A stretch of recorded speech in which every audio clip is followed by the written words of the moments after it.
So we're going to do another throwback to a technique that I've shared pretty much every season since I learned it. And I learned this from Stacy. And truth be told, you know, using multiple inks and images on a stamp is something that I've done as a stamper, but not really to this level, or I'll just say like this formulation. So a shout out to Stacy for giving the inspiration of this. And it did start out with bold, I think it was bold tidings, because she did it for Christmas. And ever since then, I've just loved it. And I also keep that technique in mind when it comes to it. So maybe you've seen this technique a dozen times. Maybe it's totally new to you, but we have a new stamp this year that changes the effect. Essentially what it is you would take any type of bold stamp that you have. It does not have to be a rubber stamp. It could even be a clear stamp, but your image needs to be somewhat solid. So this could be a circle. This could be a pumpkin. You know, it could be a ghost, whatever it is. For the sake of this demo, we're going to use this text one. I think there's something about typography for this technique, and maybe that's why it's so intriguing to me, because I have seen it done on a circle. I've done it myself on solid shapes, but never thought about connecting the idea with a font. And these bold ones, these come big. They come even, there's a mini set for Christmas. But what you can achieve is some really cool effects by taking a background stamp, any kind of background stamp, and layering it with a bold stamp. Just using simple ingredients. That's going to be oxide inks and distress ink. And you can do different color combinations. You can do a lot of different things. It's very, very simple to do. So we're going to start with that quick demo, and then we'll get into the messy stains and sprays. And the reason I wanted to share this, the plaid is one that Stacy did initially. So maybe I'll do a plaid just as a homage to Stacy. Then I did this with bubbles, and bubbles came out because I loved the effect of bubbles. Bubbles gave a pretty cool effect, you know, quite messy, quite cool, but certainly perfect for Halloween. And then this year we did shattered. If you look at the difference, this is definitely more webby, very shattered. Looks really great for transparency. I've seen a lot of people making their own shattered transparencies with this, which is great. But this one creates much more of a crackle or webby effect for the technique. So that's what I'm saying. I love the idea that even though I'm designing background stamps for backgrounds, I have to say I keep this technique in mind. I'm like, oh my gosh, this is going to be really cool with that double stamping technique. So here we go. We're going to start with just an image. So I think this one, hey, let's just say I'm here for the candy. Why not? Candy has been kind of the thing. I know, I am. You know what? I'm changing my mind already, because I'm just going to do Boo. Boo will be quicker, and it will show, I think, the technique. There we go. Put it on this grid block. See, already indecisive, and I'm only 5 minutes in. Here we go. So the concept is simple. You're going to take a stamp, and you're going to have a background stamp. We'll start with plaid, and then we'll get into that cool shattered one. The other thing that I think is important to note, again, going into paper, try paper that is going to work for you. I think the smoother the paper, the better the results. So again, I'm working with Distress White Heavystock. This is just a really heavy, I think it's 130 pound smooth white cover stock. So that's going to be good. And I think for this plaid one, let's do it in orange. So I'm just going to take my grid block and just align my stamp the best I can. There we go. So what we're going to do is we're going to start with an oxide as our color. And whatever we want as our pattern or line, we're going to do in ink. So it's always oxide as a base, ink for your pattern. So because I want my pattern to be black, that's why I'm choosing black distress ink. And again, it's distress ink and oxide, not archival, not anything permanent, none of that. So what I'll do is I'm just going to prep my background, the pattern one, and I'm just going to leave it right here because I'm going to stamp into it. And I'm just going to generously ink this up.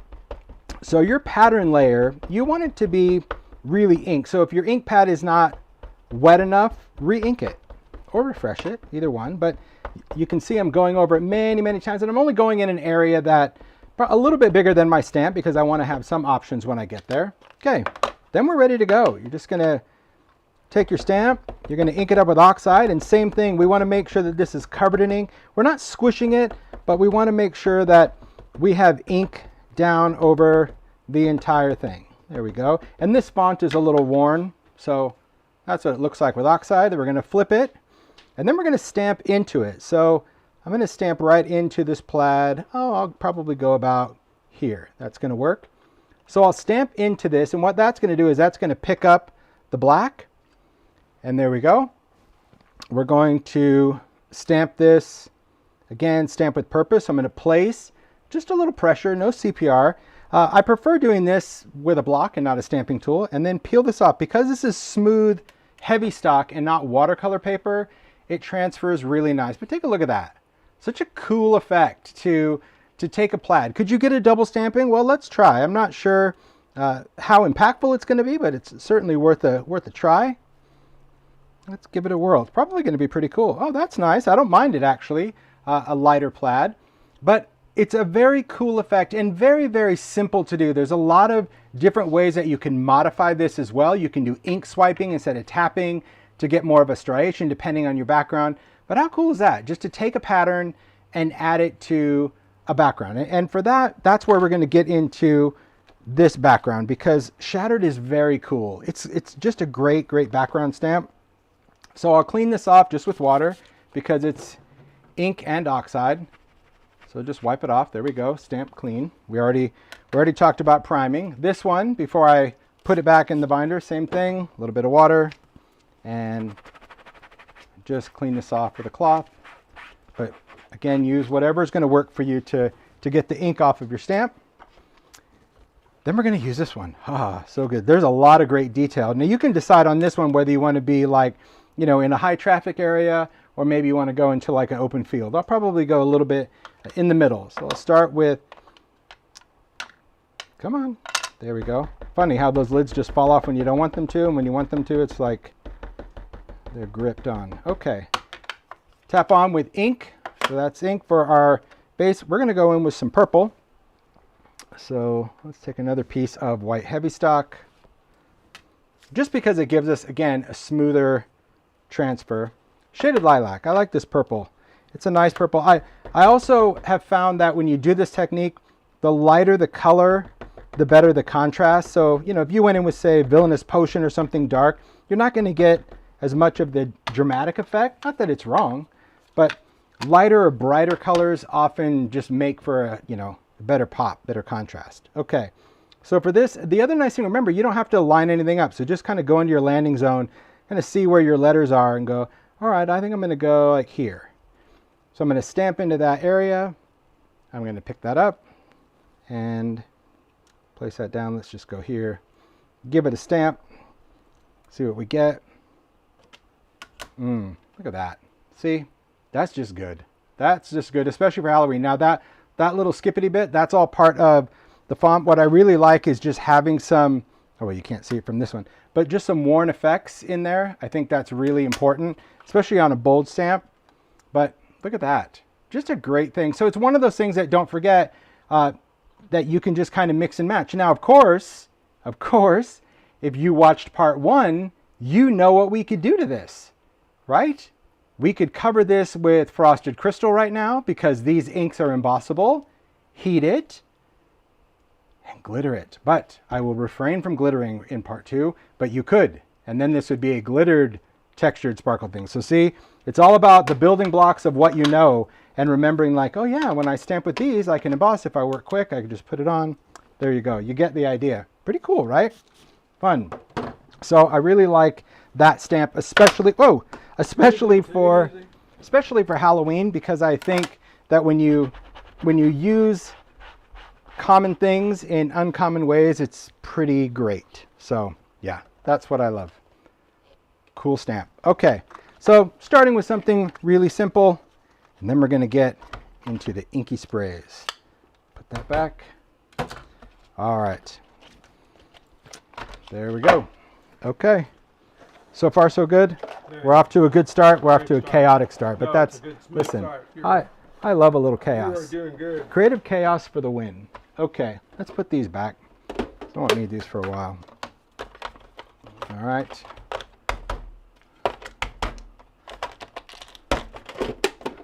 Okay, so we're going to talk sprays, paste, and we're going to do some backgrounds.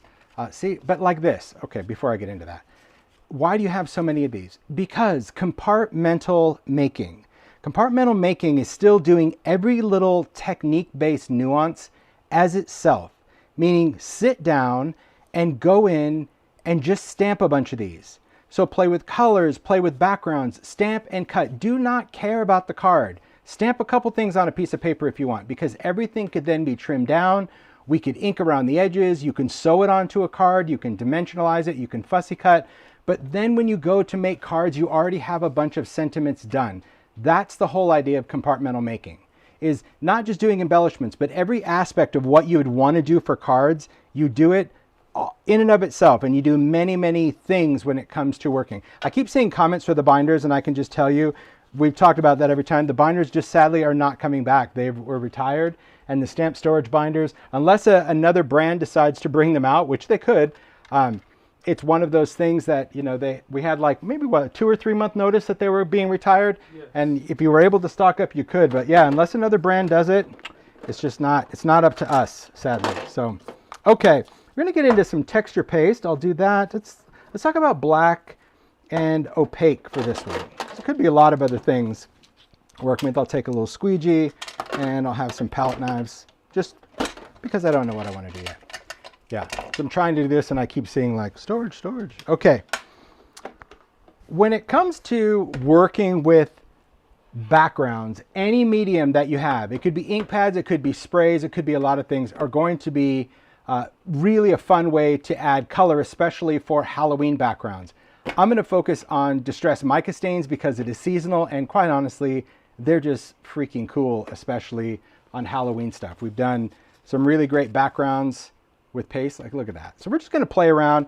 We already have a bunch of stuff pre-paste, white stuff, we have stuff with black, but I'll just talk about how to apply it, because you can see, oh, look at that one, that's a good one. How we can work on it. Now, as far as your paper choice for this, this could be whatever you like.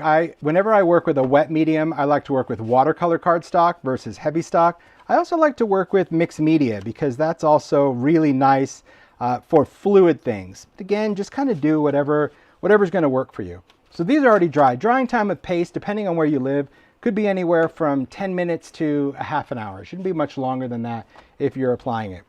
So let's put some paste on a couple of backgrounds. We'll hand those off to Mario if you don't mind, and then sure. Yeah, and then we'll just get into the sprays. So I'll take a couple pieces of watercolor paper. Distressed watercolor paper, remember you've got a smooth side and a bumpy side. So whatever's gonna work. I prefer the smooth side for stencils, but again, whatever's gonna work. I'll even throw in some Kraft. That's gonna be fun. And a tag, okay. No, just after I paste it. Oh, got it. There you go, thanks. Yeah. Mario's like at the ready going, hand it over. Like, nope, okay. Stencils, I treat them just like I would anything else. I grab things that I like. Ooh, there's that spider web one. Let's do that one. That's going to be fun. You can have little stars. Maybe you could do a little grit paste glow for some sparkly background stars. There's the bats. There's some creepy flowers, words. I do love a good harlequin. I love all these. I love that text too. Where's that? Let's see, this was a new one. That's a good one for grit paste glow. Kind of whimsical if you don't have the falling stars. That little whimsy one, that's good. And let's even do a damask one. I like that. Oh, see, I already have these already done. Who am I kidding? There's that one. We know we played with that. That's good. Okay. Here we are. I'm going to set those over there. So when you do some pasting, I prefer to work on this part of the glass media mat. The purpose of the glass media mat is having, again, compartments to think in. This one I like to do the build, or I like to do inking because the glass is really great for sprays. This I use for ink pads, glues, everything else, or I peel it back if I'm going to color and use it as a palette. But because I'm going to use paste, it just wipes up really easy off of this non-stick mat. Okay, so I'll place that down. Now, you could tape this if you want to. You could even do your media grip. But when I paste, I'm, as you could tell, very haphazard. I like hit and miss because the idea about layering stencils, and the reason I called them layering stencils years ago before there were layering stencils that actually had, 30 layers to a stencil, was that it was just a layer of your art. That's why I called them that. And I know now that they have a totally different meaning, but not changing the name. But that's really what it is. It's just a layer. So I don't necessarily want a full background. That's why this size also works for me, regardless of what my background is. because I just want bits and pieces of stuff. So here, I'm just going to go in with some black texture paste. Now black, this is a seasonal release, but I'm happy to say that it will be made part of the permanent line because Ranger said yes, which I was so happy about that. So thank you guys for loving it so much that Ranger's going to add it in the everyday line. So I'm going to pick some of this up. It is quite fluffy, and I'm going to place it down. And I just like to kind of start wherever. I don't really think about it much. If I know that I have a lot of stuff on after I put on the stencil, I'll just scrape some back in the jar. And same thing, I'm just going to spread some of this around and skim it off with the edge of the palette knife. And I like just, again, having random bits. I like having it kind of go off the edge, whatever it is. See, it has great cling to it, so you really don't need to tape everything down. And there you go. We're just going to let that dry. So it's very simple when it comes to doing background. So like this, you just grab something else. Grab another piece of paper. If you don't want to do this one, which I'm not going to, put it in the water. So I've got my bucket of water over there. Next, let's do some roses. Ooh, that's going to be good. Let's do some roses just on some Kraft. So same thing, little black scoop. Pick that up, kind of go over here. Now, if you already kind of know what you're going to do, it doesn't really matter. Meaning, if you have an intention in mind, like, oh, I want to do a background where, you know, I have this trellis down the middle, or maybe you're going to put this off to the side. I know I've been placing this right in the middle, but, you know, maybe you don't want to do that. Maybe you want it to be on the side. As long as these go in water, all of that stuff will dissolve. You don't even have to scrub anything. But then you have this really great effect. And again, very just skippy. You'll see when we ink it, it makes such a huge difference. If you have paste that goes off the edge, it's easy to just wipe it off with your finger while it's wet. Then you don't have to cut it off or sand it off or anything. So hopefully the idea about stenciling and why I wanted to share that is because I think I see a lot of times, and this is not to make fun of anyone, so I'm going to preface that. So just get over yourself if you already get in the defensive. Some people just spend a lot of time like putting this down, securing this, putting this down, securing this, and making, I think, more effort to it where you're freaking yourself out. You're freaking your freak, and you don't need to. You should really just let it go.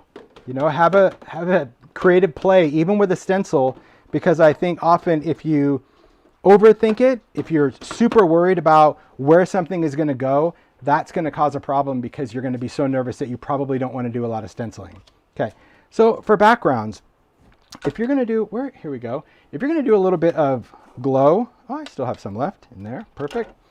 You can do glow on really any background you want. I'll just do it on this tag. Just going to scoop some up. Glow is a little bit, little lighter. This one is seasonal, so glow is not part of the everyday line, but this, you'll see from some of the samples, we actually got a black light now. So we'll see if that makes it any better for live. Didn't work last time, but this is gritty. So the whole thing about grit paste glow is it's supposed to be this kind of textural stuff. So when you're putting it through a stencil, like these little sparkles, if you want it to have a little bit more, I don't know, oomph, you can take your palette knife, get rid of the excess paste, and then after it's through the stencil, just take the flat part of your palette knife and just tap over the top of it. And that's going to almost give the grit like goosebumps. You know, it's going to bring up those little pellets, if you will, the little grit. And I think especially for glow, what I like is that it, even on stars or something, it just gives them just kind of a bumpety texture. You'll see. I'll hold it up in just a second. Man, pick this up. It's all about the dismount. We're going to throw that in the water as well. Put that down. Okay. So, I don't know if you can see that. There we go. See how the texture of all those little stars just have little tiny kind of goosebumps. And that's just from kind of pulling up the surface tension of that paste. You don't have to do that. You can have them smooth, but I really like that. If we wanted this to have a little bit of sparkle, I said I wasn't going to do it. I'm going to do it because that's, if you know me, you know me. Right, Mario? 1 minute, I'm going to say I'm not going to do it. And then literally probably in the same minute, I do it. And Mario's like, what are you doing? And I'm like, what do you mean, what am I doing? You said you weren't going to. I'm like, did I? Okay. Glitter duster. I'm not even going to get the splat box because I've already put that away from part 1 because I was like, if you don't have it, you won't use it, but I will. I'm just going to glitter dust over the top of this. So again, we're just dusting this out because I don't want these to be sugar coated, but I do want those to be a little sparkly. Like that. So now that's going to dry. Look at that. It's going to dry with glow in the dark, sparkly, hello happy. Yep. Okay. So could that have been on Hello happy. Hello happy. Could that have been on an already inked background? Yes. Or no. It's really up to you. Okay. So let's put the glow over here. Let's do the thing with the thing. You see I got the glitter there. Get rid of that. Done. Done, done. Okay. So let's do this one. If you have something big, and I love this one, I think this was actually called Shattered because I really saw it more of a shattered window, but it looks like a great spider web. I think I want that to kind of come in from the corner there. So I'm going to position my stencil that way, or maybe I'll just go up on an angle. Okay, I like that. Kind of like that little explosive area. Okay, we're going to take black. It doesn't have to be, could be whatever, could even be white. But for this one, I'm going to go in and use a squeegee. I prefer these over a plastic scraping tool simply because, and I got these on Amazon, they're plastic and it has a flexible rubber squeegee. These are like for what people use, I think, for tinting windows and applying decals to automobiles, but you get a multi-pack of them. I've talked about them before, but I just like it for paste because the plastic seems to kind of either take too much off or just gouge, and I don't know, I like this. But you use what you have. If you even have a gift card, like use it. Doesn't really matter. You don't need, but these were cheap enough, and I did always kind of struggle with those big plastic things because I felt that it was taking off too much medium or was catching a stencil. Maybe if your stencil isn't that detailed, it's not a problem. Okay, I'm going to take some of this, and I'm going to go in. I saw a question, can you change the color of grit paste glow? If you go and watch the Distress Halloween live, I talk about that more in detail. I really didn't like the outcome, but I know some makers have. They've used Riikka, they've used Glazed. So can you color it? Yes. Did the glow change? In my opinion, it did not. Not enough. It didn't make it blue or pink or what I wanted it to be. It still had a green tone. But yes, you could tint it, but it didn't change the glow, if that makes sense. Okay? So this I'm just going to take, and I'm just going to use this just to kind of spread this out. Just kind of bring it around. Again, just to get that little skippity bit, especially with something so detailed. Okay. Cool, cool. A little shattered black goodness. All right, we'll set that one aside to dry as well. And that's really how easy it is to paste. It's simple. You just put stuff down, get out your jars, get out a stack of paper, and go for it. Just have fun. Don't worry about what you're going to use it with or how much is covered, because then you just have a bunch of backgrounds. Okay. Then we get to have some creative play with the backgrounds, and I'll have some other stencils uninked because I'm going to play with those too. But here's what we're going to work with. We're going to work with Distress Mica Stain. Distress Mica Stain, simply put, it is a beautiful colorant because it is a dye with a coordinating color of mica, and these two products are bound together. So it has a resin in it that when you apply it, the two stay as one. If you experience fluming meaning if you touch it and you find that it's always coming off on your hands, a couple of things. One, the paper that you're using is not designed to absorb that colorant. Not all papers are created equal. So if you have a smooth type of paper that has a different type of coating, often that pearl can't bond to it. The majority of the time, it's because you've used too much of it, okay? Because this is a combination of dye and pigment, it's got mica as well as the colorant. If you just totally saturate this, it will stay the color, but only a certain amount of pigment can bond to the surface. The rest, just think of it as like stacking on top of itself, and the pigment can't grab onto the pigment. The pigment is attached to the colorant, the dye, not to itself. Otherwise, it would just stay in the bottle and it would never mix. It wants to attach itself to the dye. So if you're finding that, my advice would be just to use a little bit less, maybe blend some with water, because a little does go a long way. Okay? As far as the colors, now that the palette is totally complete, there won't be any any more new colors. This year I can say is your chance to get all of the colors. I'm not sure what the future holds for these with Ranger. Hopefully they'll keep many of them around, but we're just going to play with a lot of different colors. I'm going to keep these off camera, but just know this is what I'm pulling from. They are in a storage tin, so use whatever's going to work for you. But I do think it's important to kind of talk about those colors. I'm going to move these off to the side. It's nice. I have just like a little tiny little ledge. Hopefully they don't fall off. We'll see. Oh, my gosh. Oh, it's because I have a magnet here. That magnet just about ripped this tin off. Jeez. I was like, boy, what is it? Why does it want to take it so bad? No, that's not going to work. Come on. There we go. All right. Okie doke. Backgrounds. We're going to use water. We're going to work with this. And off to the side, I have my other tin of sprays. And I will talk about these as we bring them in. But these are what we used in part 1. We talked about oxide sprays and some colors. So I have those here because you can mix all your stuff. You can mix ink pads, mica, stains, anything you want you can mix. But we're going to play around with those backgrounds that we have pre-pasted just to have a good play. Let's start with the bats. I love bats. Okay, here we go. When I work with a background, I prefer to start with a little bit of water. I think that that's really important just to kind of keep things going. Depending on your product, if I'm using mica stains, which in this case I will, you'll see them kind of pile up over here a little bit, but laying them down is a great way to keep them started. In fact, I'll lay several of them down off to the side. What that's going to do is it's just going to keep the pigment from settling at the bottom, because it doesn't solidify, but it does settle because it's a heavier particle. And if you have those on the side, they have a tendency to just lay this way, and it's quicker to mix them up.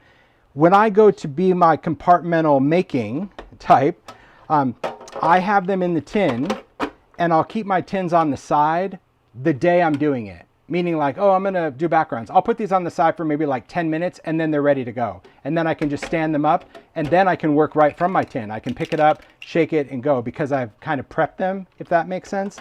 But other than that, you just wanna make sure that these are mixed up, because if you don't and they clog, it's annoying. I'm not gonna lie, it's super, super annoying. Okay, we have some off to the side, a little purple. There we go. So let's just mix. Let's have a good play. We'll do all mica. We'll do some inks. I'll be trying to watch the chat to kind of give you an idea. But yes, now I just saw a comment. Linda said she loves the mica stains all year long. Exactly. This is the full palette. So the palette was always intended to be a year-long palette, always. But because we didn't want to add a permanent product to the line, because there's so many distressed products, then my angle to Ranger, I'm like, well, how about if we just do seasonal? We'll do Halloween and Christmas colors. They're like, oh, okay. But I knew that I could do certain colors in Halloween and certain colors in Christmas. And then by the end of the season, create the most beautiful palette from every single color, even down to the neutrals, which are my jam.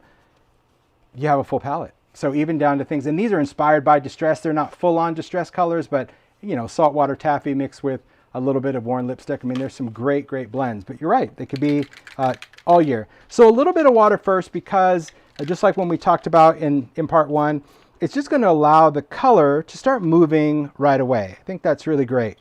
Thanks, Heather. See, there's always an angle, Everybody thinks that, I just say what I want and everyone's like, oh yes, whatever you want, Tim. Oh my gosh.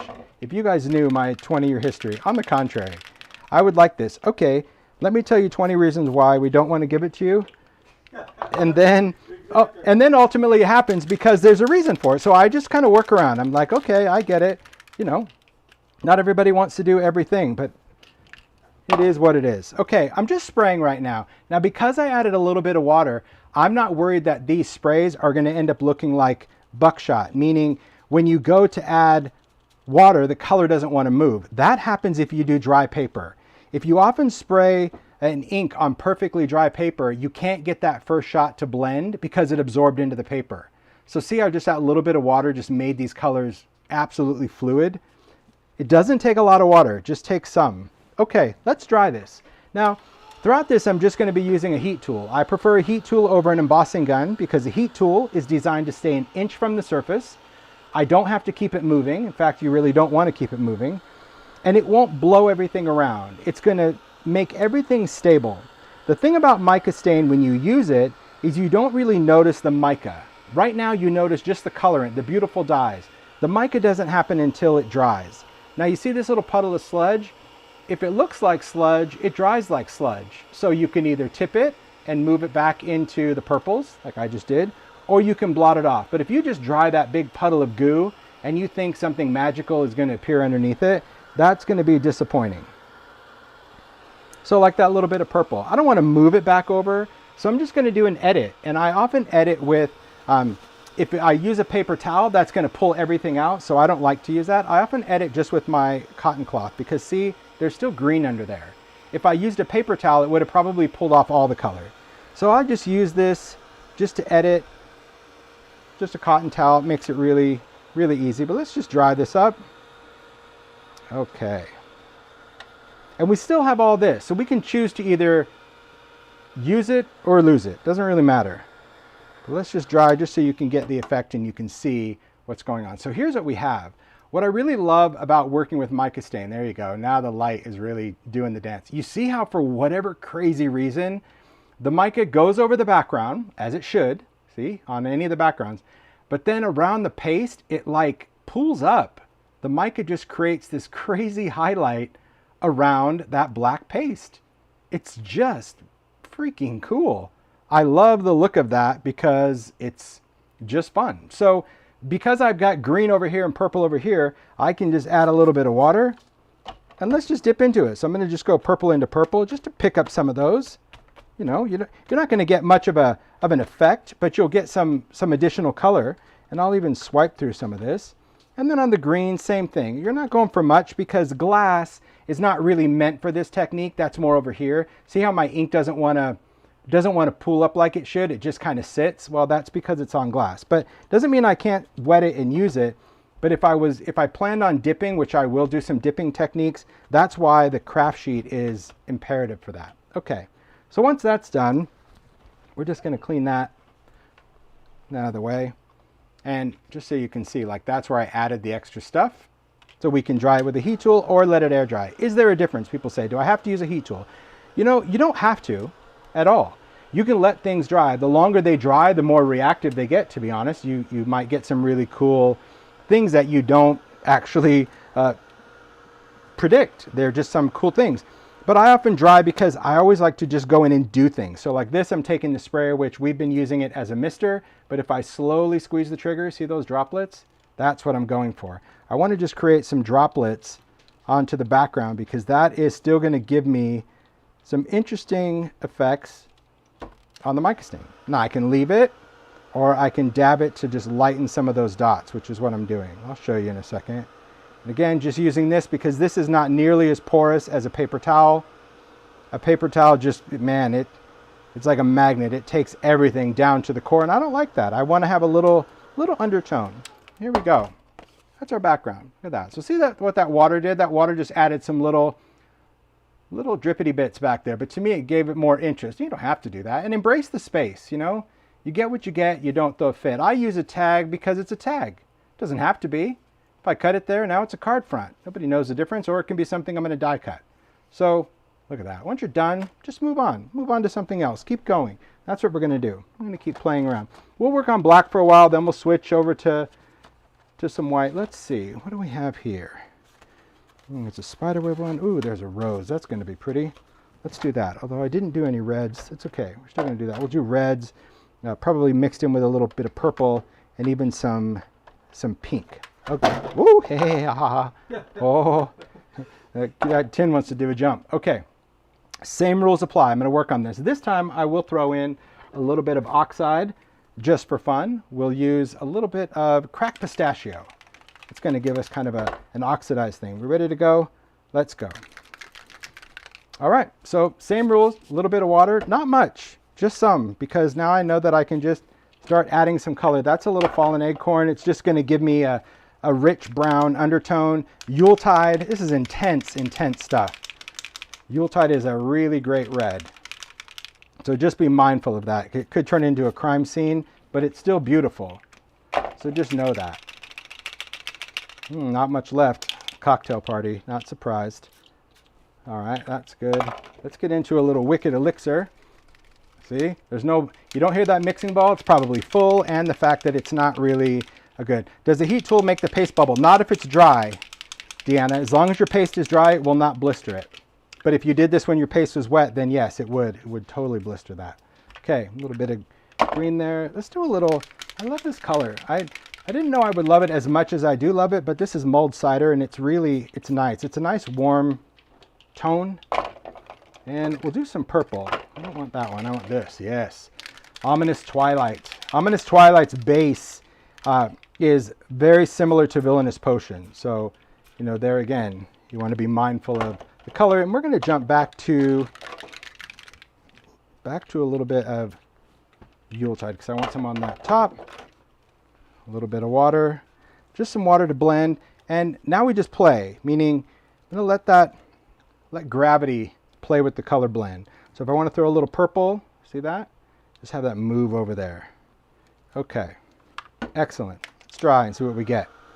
Because you really don't know. I mean, there's so many colors under there that you don't know these colors are going to have an impact at this point. So all I want to do is stabilize this first layer, meaning I'm not going to cook this one all the way. You'll see what I mean. See how we can start identifying where that color is sitting, but it's still very, very wet. You can see some colors are there. And this is where I want to go in with some oxide. You could spray the whole thing. I don't really like to do that because it's going to cover the whole thing. Or you can just go in and take just the little schnozzle and just splatter it on there. Okay, these drips are going to create some very interesting effects, but because it's wet already, they're going to also just become one with the background right now versus sitting on the top. Because if I sprayed it, it would create a very chalky vibe. Okay, there we go. You'll see. Beautiful. I definitely wanted this to be gothic. That's why I started with brown, certainly added purple and red, but you'll see where mulled cider plays in and where Wicked Elixir comes in. So although it really looked like just a hot mess initially, and you may still think it does, but I love the undertones because the undertones were created by not being afraid to incorporate all those colors at the same time. So here I'm just adding a little bit of water. I just want to break up some of that party. I'm not going to dab this one because I just want to break that up for now, but I'll dab the next one. You'll see in a second, because this is still building texture. If you find that you can't drip, it just means you kind of ran out of air. So mist it again, and then see, you can get right back to the drippity bit. So if you find that you're not dripping, it means you've dripped out, and you've got to spray it again. Ooh, this is good. I'll show you these colors in a second. Okay, so this is where I'm going to do my edit. A little bit there, a little there, a little there, a little there. Pretty much anything at this point that didn't dry. But here's what we have. Take a look at that. There's that mica. So see all those colors that come in? So see where mulled cider just brings in that like fire? Then we've got a little bit of that green down there. Then we have Ominous Twilight just kind of swooping through. Up here you see Yuletide, great red. And then again, a little Wicked Elixir up here at the top. But that pearl also changes color. So you can see the green pearl going into the red pearl, into the purple. Then that little oxide pulls in, because that oxide, see, it just creates a crazy layer on the top. And then the orange. So that's the beauty also of mica stain, not just the colorant, but the mica in it maintains that color as well. And it's a cool background. Cool, fun effect. Okay. Ooh, look at that. So look at that. Oh yeah. Yeah, it's a good, well, hey, we can play with this. We can just take this. We can still add water. This one I wouldn't use something with paste, because paste isn't going to make that good of contact, but I can go in with a little watercolor paper and see what I get. You kind of get what you get and you don't throw a fit. Ooh, beautiful. Yeah, that's going to be a cool background. Awesome. Always have little squares. These are little quarter cut or half cut A2s really, but I see that's a normal A2. I like to split them in half because they do make really good panels. So I always have them at the ready. This again is watercolor paper because I just know that it's going to give me a better flow of whatever I get. All right. Oh, nice. Sweet. Good backgrounds. We'll just let those dry. Pick that up and we'll wipe it up. Okay. Look, Mario's watching. He's liking the backgrounds. It's good. Okay. So some other ones, like when we start playing around with white paste is going to give us a whole different dynamic. Oh, there's a damask. That one's good. We'll do a damask and skulls. I also like this one too. Okay, we'll have to see where we end up with this. Let's first start with this skull one. I think on that I'm going to go a little dark and disturbing.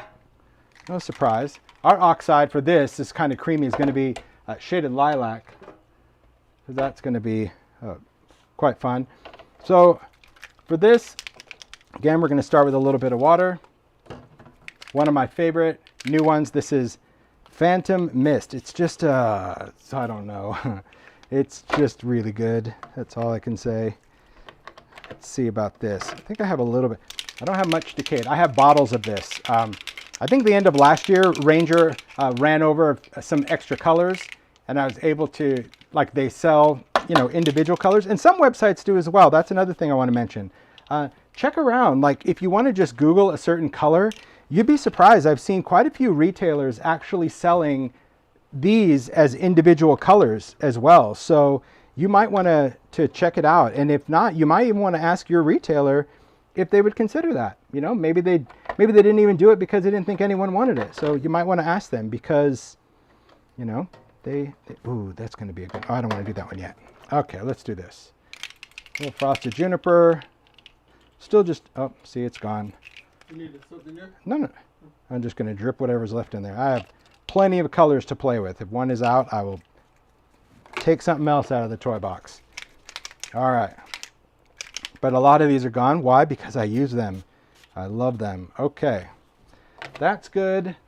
Then we're going to take a little bit of black soot. So if you're going to use black soot, just respect it. Let's see. I'm not even going to risk it. There's like a spray doesn't want to come out, so I'm just going to do some drips. Because black soot in spray, it just could be good night. That's it. Okay.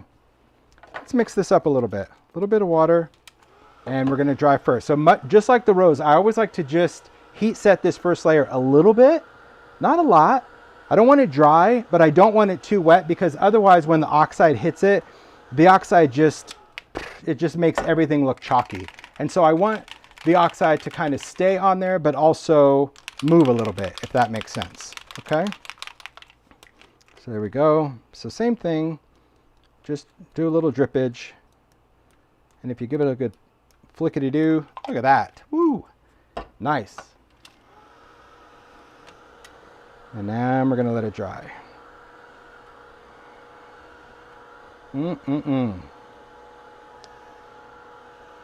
Cool, right? Good backgrounds. So, geez, where do we go? We did Phantom Mist. We did a little Decayed. We went into Iron Gate. We did a splatter of Frosted Juniper. Oh, my word. So many. But Decayed is that magic. Unraveled is also a good one. I'm not going to lie. It's still really, really good. Okay. So we're at right now. Okay. Great. See, look at that. A lot of shine for Decayed. But here's what I wanted to share with you on this one. On a background that incorporates white paste, because that's what we started with, you do have some really cool creative options to kind of highlight things. Okay. So I'm just going to start by cleaning this up. No need to work in your own sludge. That's just crazy. All right. Let's dab that off. I'm going to dry this now until it's fully dry, crispy dry. So when I want to do that, I hold up the paper. If you ever want your backgrounds to dry in half the time, hold up your paper. If you allow heat to pass through the paper instead of on your surface, you will see that things dry much quicker. Because if your background's down here and you're trying to dry it, the moisture is drying through the paper, but it's getting trapped under here. If you ever like moved your paper and you see all that steam, that's what's happening. So it takes so much longer to actually dry the steam and the paper. So doing this, your heat will pass through it and then it just dries it in seconds. So if you're ever doing backgrounds and you want them to dry really quick, go ahead and do that. Okay. So for this one, I'm going to add a little highlight to this. And I'm going to take a blending brush. Now, I don't like to use it for this one because I've got texture. If I went in with a blending tool, like a foam, it's just going to catch it. It's just going to catch all that texture and kind of drag against it, and it might even just pull it off. So any type of inking brush is going to be a better option if you wanted to add some shading or some highlights. So for this one, let's see, what do I have here? All right, I'll do that.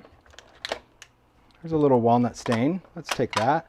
We'll do a little walnut stain on the brush.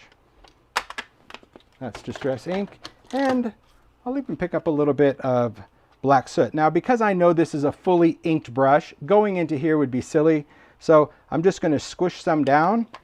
Then I don't have to go into the ink pad and contaminate it. I can just pick up some of that black right there. And now in just a light dusting motion, I can go over these stencil designs. You'll see what I'm doing, kind of outlining them a little bit, because this really flares out.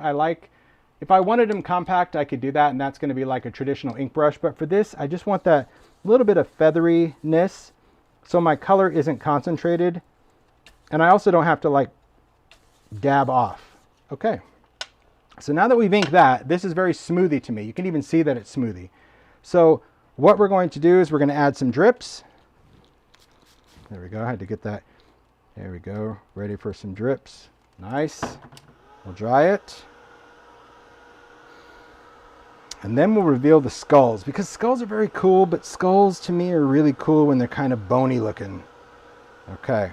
So here's what we've got. See that water just kind of broke it up a little bit? All right.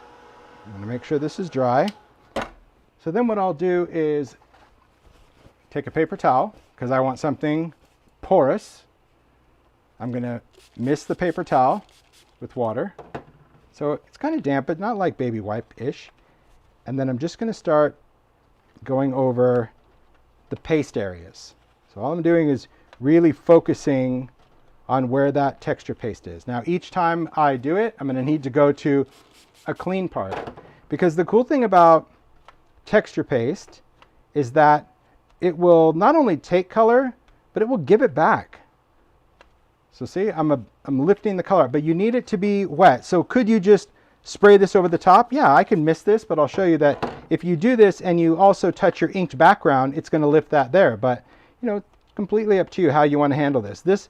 Doing a damp paper towel takes a little bit longer, but if you have, let's just say, a concentrated area up here, I can still miss that. Just when you're dabbing, just try to hit more of the paste and not your background. All right, so now we've got those little guys highlighted. Cool, right? Now we'll dry it. Okay.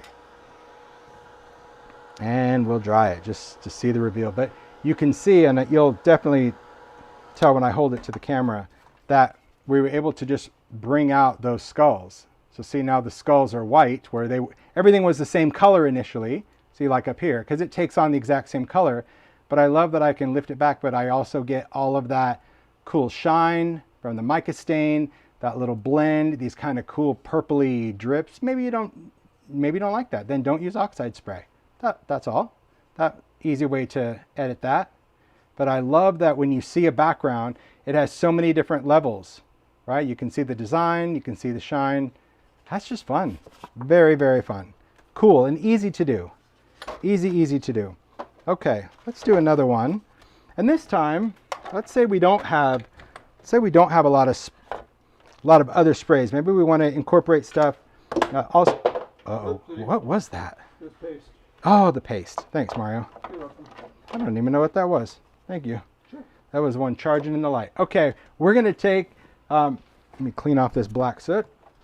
We'll do one more background with mica stain. We're going to do some cutting as well. So for this one, let's do some turquoise, teals, purples.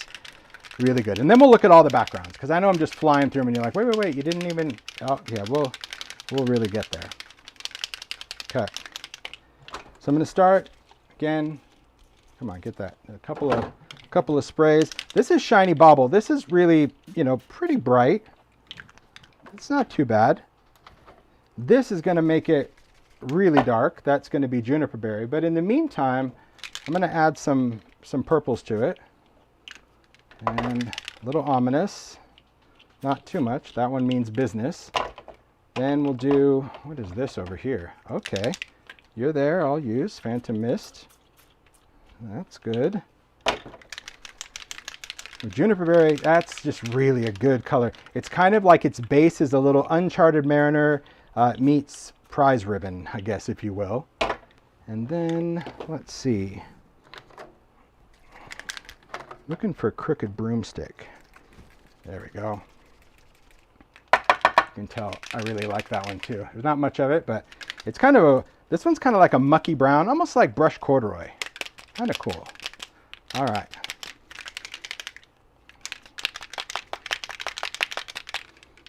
Okay, so this one's just going to get, it's going to be for that little splattery bit, but I want this to kind of blend itself into the background, so that's why I didn't dry this one first. Because this one has, you can see, it's more of a bronzy mica. There we are. I start drying this, bring up the drippage. I'm not going to do much to this one, not much blending, because sometimes you just want your sprays to do the work, right? So you want the sprays and you want the splatters. Doesn't mean you can't do it. It's just something that I just want to have. Okay, now I want to take, because I want to add a little bit of darkness to this and brightness at the same time, I'm going to take some Distress ink. I'm going to smash that down. I'm also going to take a little bit of black soot, smash that down. So this is on the craft sheet part. Maybe, is that still in frame? Yeah, there we go. You guys can see that. This is going to take ink totally different. So see when I spray this, how it creates these droplets? That means it's ready to transfer ink back. Over here, when you spray it with remember when I sprayed it, it just kind of sat there like, ugh. Because that's what it does on glass, ugh. This is super important. This surface is very important to get ink to work. Now, if I left it like this, it would be dipping into a black square or a purple square. But if you just take your fingers and you just run through it, those drips, you could just wipe off your fingers, those drips now become drips, places to kind of play on your background. And now you're adding just some different, I don't know, tones to the background. You have to do this? No, you don't have to do any of this, but these are just showing you all the things that you can do instead of just sitting down and spraying, because sometimes you think, well, I'm just spraying and it never really looks good. Because if you just try to spray it with one thing, it does make it a little harder to actually get good results if you just do one thing. But knowing that you can like dab off what you don't like, spray with water to move it a little bit, use your ink pads because maybe you don't have all the colors, but maybe you have colors of an ink pad. That's what it's about. It's about just using your stuff. It's always great to buy product, but it's even better to use what you have. So kind of, if you don't do both, it becomes like total burnout. You just overshop. So, thanks, Annie. I agree. I love these colors. And see, just that little bit of Crooked Broomstick flicked in there, you'll see when the mica hits, just so good. And don't be afraid to dry and go. Remember that wet on wet blends and wet on dry layers. So because I dry and I go into wet, it's going to layer. See how those dots sit on the top? But if I dipped wet on wet, those dots would have blended into the background. So wet on wet blends, wet on dry layers, which is why this is such an important tool. And honestly, if you don't have a heat tool, that's probably the reason your backgrounds are not as amazing as you want them to be. I'm gonna be bold and actually make that statement, because without a heat tool, I don't think I could achieve these effects. Even if I only had an embossing gun, I don't think I could, because an embossing gun is too hot, too high speed of fan, and it doesn't allow those layers to kind of settle in the way they should, in my opinion. There we go. Look at that. Wow, wow, wow. Now, same thing, like we have this damask, but I want to reveal some of that, see? So let me clean this up first. Spray, spray, spray. Put this over here. I'm telling you, I need a holster for the craft sheet, But if I had a holster, then Mario can get those cowboy boots and we're good. Oh my God. We're fascinated by those. Really. I've seen them 3 times on I know, Mario just can't even stand himself. It's like, I know we're going to have to find a place that has them just so we can put them on his feet. I have to try them out. You have to. I know you. I know it. Yeah, they look really good. Okay, so here, just made me think of it like holster boots. Okay, so same thing. I'm going to spray this. This one I'm also going to spray. I'm just going to give it a little mist with water. Let's see what happens. Let's just go over that and lift. Go over that and lift. Now, people have asked whenever I do this technique, they're like, could we just do that with another piece of paper? You could, but you really want that paper to be porous. And I don't know if there's anything more porous than like a paper towel. You see, because I'm just taking off the print. It's revealing the top part. And that's why I think it is important to use what works for the technique. And, oh wow, that's just so good. I got distracted looking at my own, just amazing myself. Look at that. That's just beautiful. See, and you could stop at any point, but see how this is much lighter because I lifted more? That's a little darker and that's lighter. Isn't that beautiful? What a great, great background. Yet you can totally see the detail because that mica stain just builds up around that paste. Okay, that's good for backgrounds. And we're gonna talk about what do you do with it, okay? What do you do with it? All right, I'm gonna dry it. All right, so here's what we've done with textures. So we got the bats, greens and purples. Look at the skulls of the lift. So this was white paste, black paste, white paste, black paste, white paste. So could you lift the black? Yes, but it's still only going to be black. It's never going to lift to white. But if you didn't want to have that color over the top, you could lift it to black. In fact, let's try it. I don't know if I've ever lifted to black, and I don't know if it would make a difference. It's still going to stay black, but I wonder if it will become more black because it doesn't have the color. I don't know. We're about to find out. Because see, there is color there that's sitting on that black, but just does it become darker? I'm not sure. Nevertheless, it's still cool. And I guess I can convince myself that it is blacker, but hey, whatever, that's good. Yeah, Carla said slap it on black and you're done. And you're absolutely right. The whole thing when it comes to backgrounds is you saw these did not take long. They really didn't, because half the time I was talking. But if I was doing, these would have long been done. But it's back to compartmental. You sit watching TV, watching YouTube, whatever, and you just paste a bunch of things. Who cares what they are? Have them drying everywhere. Then they're ready. Then you sit with your sprays and make and make and make. And then if you have so much ink and you're like, wow, that's beautiful, throw something in it. And before you know it, you create this pile of stuff. You really do. You create an entire pile of backgrounds out of all sorts of things. Because you're like, oh, I wonder what if. You know, this is a pile of what ifs. Because if you think, oh, I wonder what if I did, you just do it. I wonder what it would look like on wood grain. Well, it's about to find out. I wonder you just do it. I think that's the best. Like this one, this is the translucent paste that we use to adhere the glitter. Remember in part 1? It's still, this is what it looks like without the glitter. It's a great resist. You could also do this just with resist spray. Because what does resist spray do? Resist. So if you didn't use it as a glue, you could take a background or take a piece of paper, lay a stencil, spray resist spray through it, take it off, let it dry, and then it would resist the ink. The difference is this would be a thin layer because it is liquid. This, because it's a texture, it just has a little bit more of a raised edge. But essentially, translucent texture paste and resist, they do the same thing. They have a high gloss finish. This is just a fluid version, and the translucent texture paste is thicker. But see, very cool. And I like some of the ink to drip over the top. So just great, great fun. So what do you do with backgrounds? Well, you can collect them.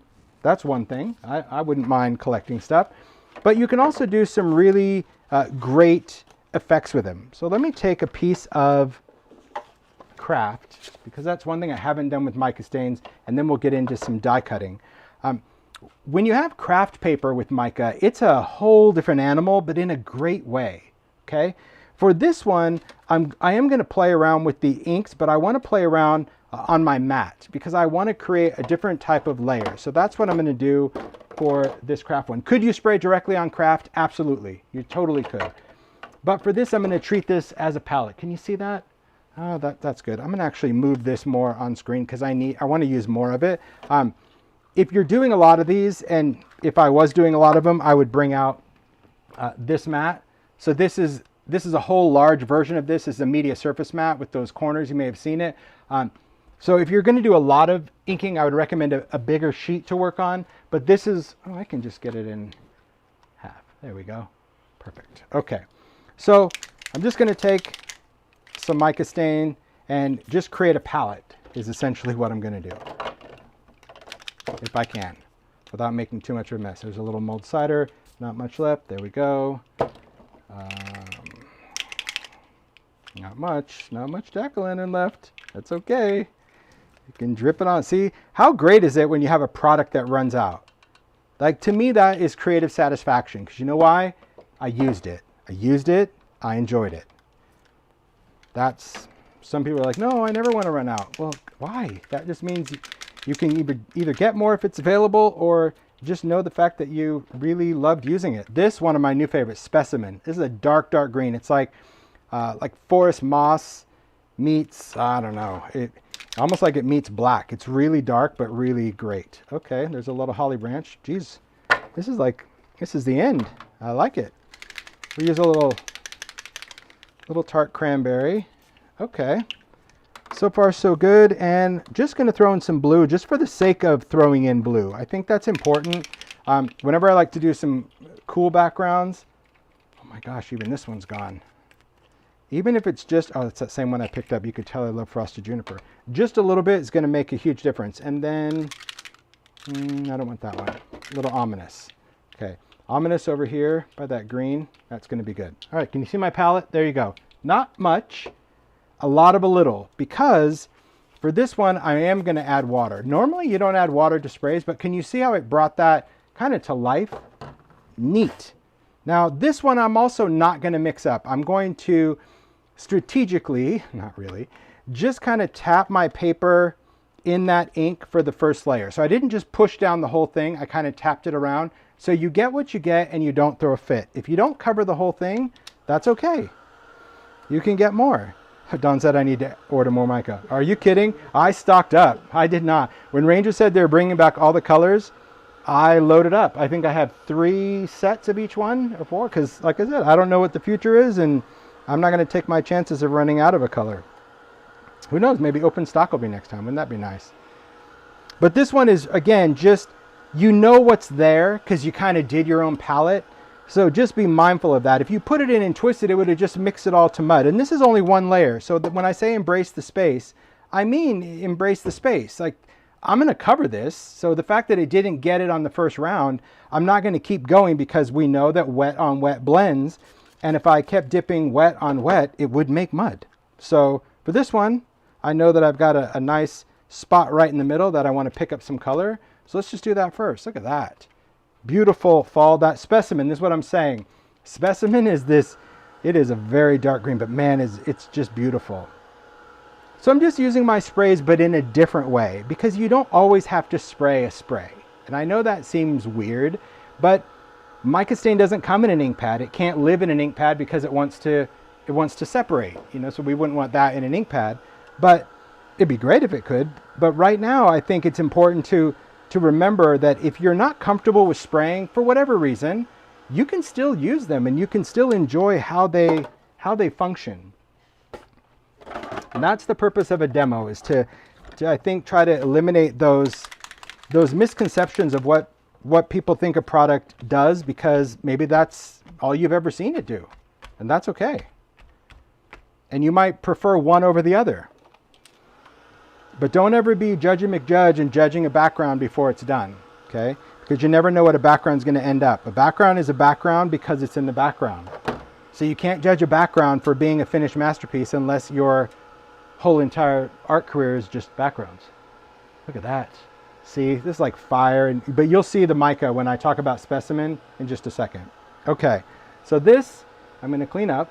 because I've done enough dipping. But now I'm still going to add some other things to it. So we're going to go in with that little bit of green. Again, we're going to take cracked pistachio. It could be, I think if I had another one, you know, maybe bundled sage or something, that would work. But this is also going to be really good. So just dipping in that little schnozzle and putting that on there. Whenever you put on oxide, it always looks much brighter than when it dries. Because remember, oxide is not just pigment. It's not like we flicked paint. An oxide is a combination of dye and pigment. So now I'm just going to spray a little water just to kind of mix those up. There we go. And we're going to dry them. Just a little edit. Again, because we know that that's going to, wherever the water was, it's going to lighten it. And that little bit of water also diffused the drops. You saw when I dripped it on, they were like perfect little spots. A little mist of water is just going to make those kind of flare out and be diffused. But that's our background. So take a look at that. It just has a lot of, there's specimen. It's this really beautiful green mica. But see, you can see all the mica colors. There's a little bit of ominous twilight, little purple. There you can see where you have mulled cider. You can see a little yellow from flickering candle. See, mica stains are just so underrated because you, not only are you looking at the color for what it is, because after all, their base is a stain, it's that mica surprise that when it hits, it's not just a wash of pearl. It's every little bit of pearl color maintains its integrity with that dye. They stay together. So they really are kind of hard to mix, but I like that because I like the fact that I know when I flick on a color, it's going to stay there. It doesn't matter if I put, you know, orange or gold on green, it's going to be orange or gold on green. It's not going to turn into brown. So, because it's going to maintain its integrity. Isn't that beautiful? But see that little bit of oxide, it just kind of adds a little patina wash. And if you add color, it's going to keep changing. You freaked everyone out when you put the green on there, but everyone loves it. But they're just like, oh no, I never do it or never thought of it. Yeah. Oxide sprays. Oxide sprays are surprisingly magical. Probably, you know, do I do a lot of backgrounds with oxide sprays? I can't say that I do because I think that the backgrounds appear flat. But I like to mix oxide. I don't just splatter it. Sometimes I'll even spray some oxides in there. But it's quite nice. So what do we do with these? Well, let's move on to that and talk about what we can do with it. I'm just going to spray this real quick. Wipe it up. So far, so good, everyone. I like that. I like that you guys are looking and chatting and being shocked. I guess. She said, I had my doubts when you put that pistachio on. I should have known better. Yeah. Because you Lonnie. you just kind of go with it because sometimes, hello Lonnie, because honestly, sometimes you just think, oh, this isn't going to go. And did I know that the first time I did it? No. But did I know it this time? Yes, because I've done it a million times because once you do it, then you know. You know what you know because you tried it yourself and you know how to apply it when you want to add it. Some other favorites are like speckled egg, weathered wood. There's a lot of light colors that I really enjoy using simply because they have almost a chameleon property, right? You think they're going to look one way and then they shift and you're surprised. You look at that and you're like, oh my gosh, that's so beautiful. It's so cool. It's like, yeah, isn't it? It's so good. Okay, let's close these up. Close these tins. That I don't have to worry about them falling off the table. Okay. Stack those up. I think they can be here for now. All right. So when we have backgrounds, we can stamp on them. So maybe I'll have a couple that I'm going to stamp on. That would be something, you know, maybe something smooth that we would want to stamp on. We don't want to stamp on something textured. That'd be a good one to stamp on. That's kind of a cool background. Cool sky. That would be a good one too. But there's many things that we can do with these. And one of my favorites, especially this time of year, is just die cutting stuff. Because maybe you're going to use it for Halloween. Maybe you're going to use it for fall. And there's a lot of cool dies that I've done with Sizzix through the years of leaves. I mean, I probably have, I don't know, maybe 8 or 10 different dies. So take out your favorites. So this is one of my, this is a new one, Artsy Leaves. I like that because I love the silhouette and the stems. A huge favorite of mine. I just love those fragments because they're all eroded, but they could be other things. I'm just trying to look through here. I have a lot of colorize, Didn't know what I wanted to do at the time. Like those little elements, you know, maybe you want to cut out a witch's hat or whatever, or maybe you want to cut out some bats. We could do that. I think that's good for now. Let's just move this off to the side. Okay. So when you're creating, especially for fall, let's just do these leaves. Let's do that. Okay. We'll open these up. You can use whatever die cut machine you work with. Okay. Just showing you some tips of how I like to work, because I do believe in compartmental. I'll say it again and again because that's how my brain works. So I like to work with my sidekick. I have a Switch Plus, I have a foldaway, I have a Vagabond, but I use my sidekick more than all of them combined. Why? Because it's always there. This lives on my desk. More dies fit in a sidekick than you possibly imagine. You'd be surprised how many actually fit in a sidekick. And now the sidekick also has longer cutting pads. So even Wildflower dies in longer words because you can get longer cutting pads.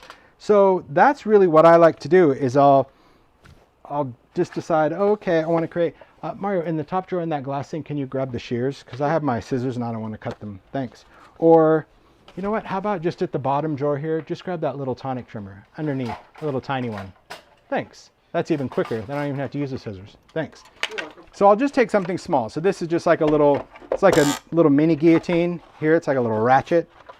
But a lot of times I'll take a background. Let's even take this one. This will be good. This will be good for some fragments.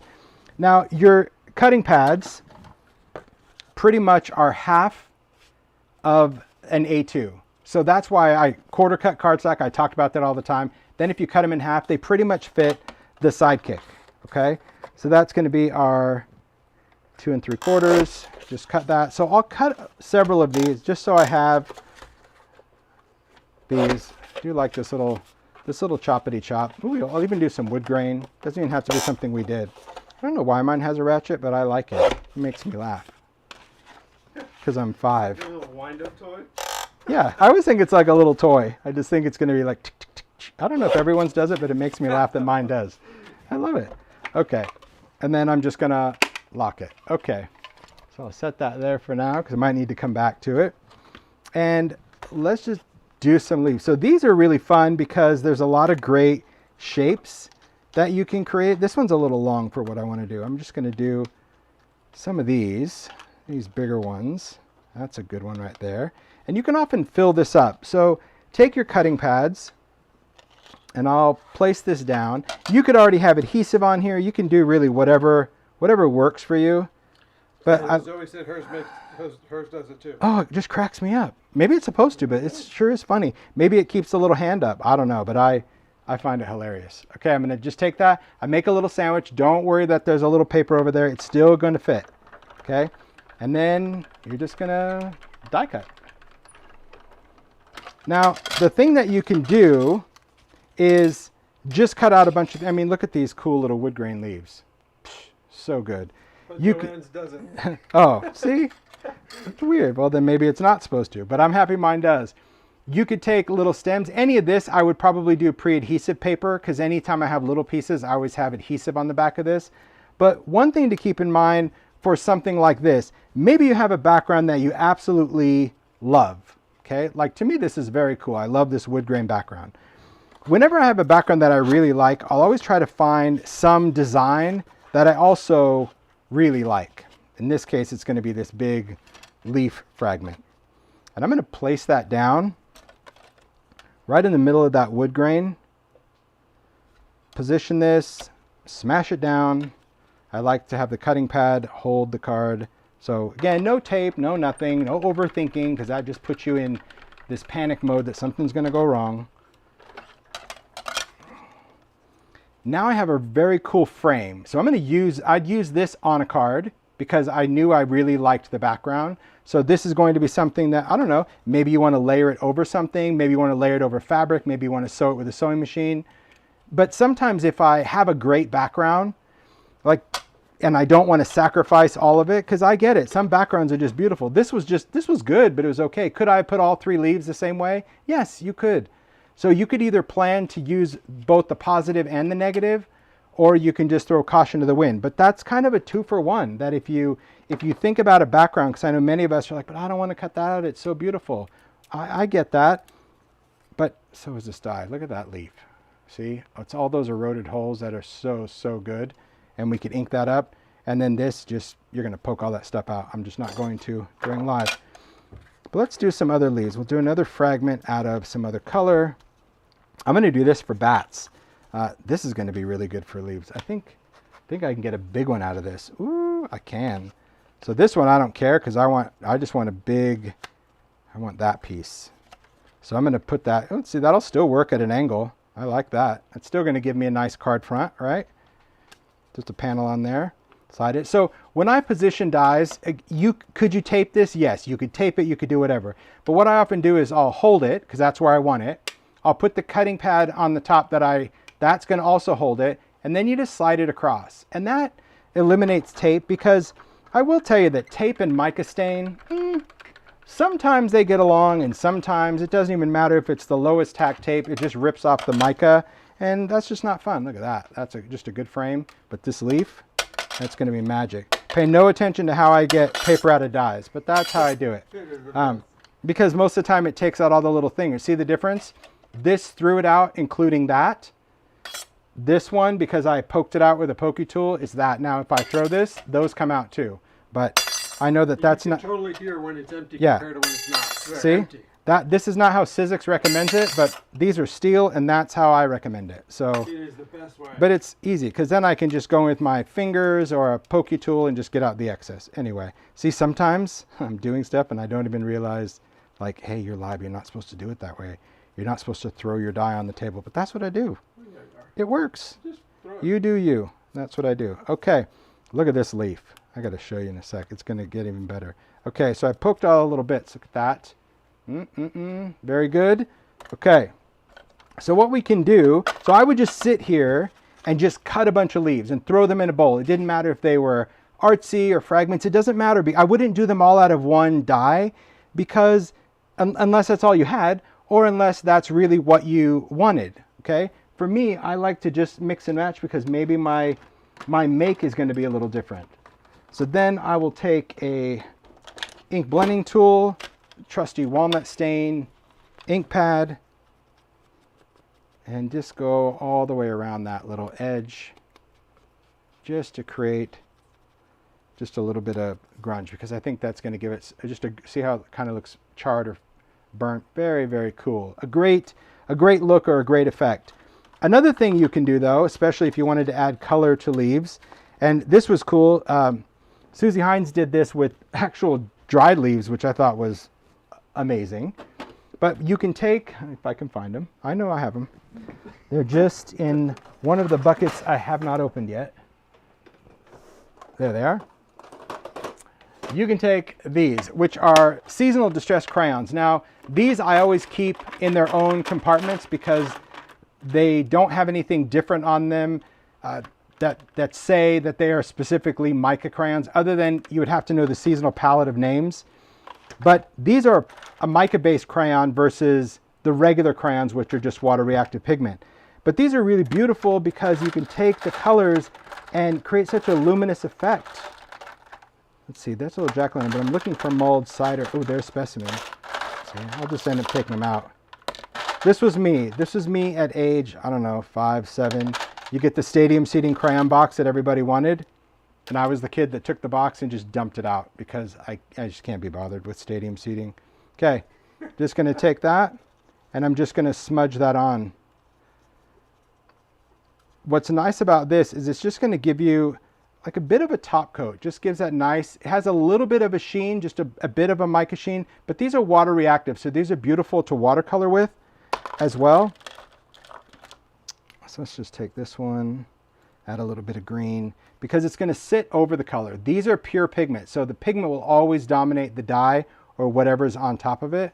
So it just makes for a nice way to accent elements. And this is also good for this particular set because you can use that crayon to go right over, let's just say, the vein of the leaf just to add a little bit of highlight. But it just creates a nice effect. And these work on light or dark. So let's say, well, let's just say this one.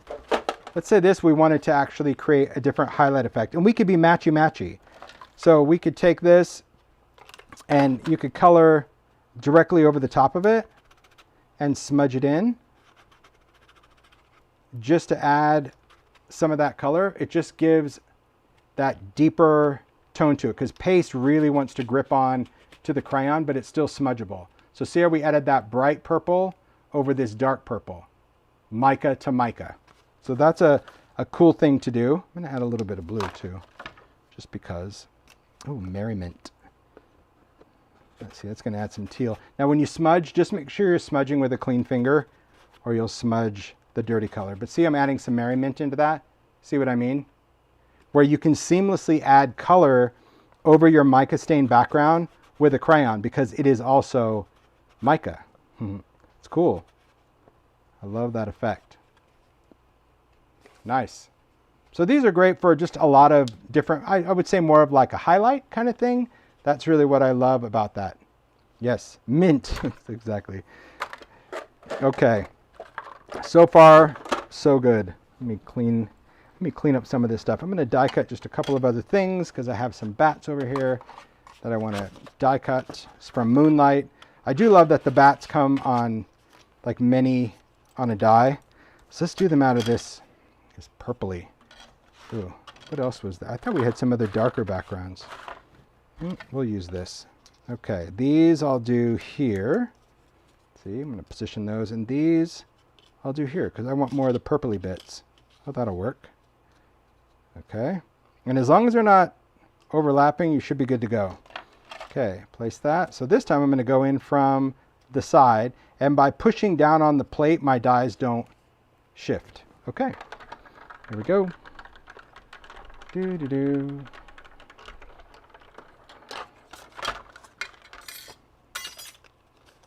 Look at these cool bats. A little bit of mica, so we could ink those. This could also just be a cool background if you wanted your bats to fly like this. But this is what I would do. I just sit down with backgrounds one day and just die cut a whole slew of stuff and keep it in a tin. Sometimes I'd save the positive, sometimes I'd save the negative, because you never know when you want to incorporate either one. Sometimes you just like a background and you're like, yep, that's magic. Slap a sentiment on and you're good to go. Okay, that's the whole idea when it comes to working with dies. I think dies are probably one of the most useful tools for backgrounds, because not every background is stampable. You know, I know that we like to stamp a lot of things, but not every background is good for stamping. It just isn't. It could be too busy, too complicated, too a lot of things. All right, I know I have another leaf somewhere. There it is. And we know it's already cleaned out. We know why. Okay. It is the way. It's good. Okay. I'll put this here. Perfect. Can you take anything? Yep. Thanks, Mario. Okay. So what do we have? Let's see. Well, we can move these crayons out of the way. I love that they all fit in one tin as well, so I can just always keep my seasonal crayons in one spot. Of course, they all have to face the same direction, or boom, tin. Bam. Bam. Okay. So let's see. What do we have? We have a few backgrounds. Oh, here's a leaf die. Here's another leaf die. Here's another leaf die. Let's put these down. Yeah, I like these. I know these little vent covers, people throw a lot of shade on these, but for the price, I like how flexible. I think what I also like is that I can put a lot of stuff on them. You can see, I like to pack them up. I'm not going to go swinging them over my head, so I don't need them to adhere. I just need them to be visible. Okay. Okay. Let's see what we got. Backgrounds, some cool leaves, some bats. Jeez, so much stuff. Okay, let's unhook that, give it a twist. Sidekick done. And let's talk about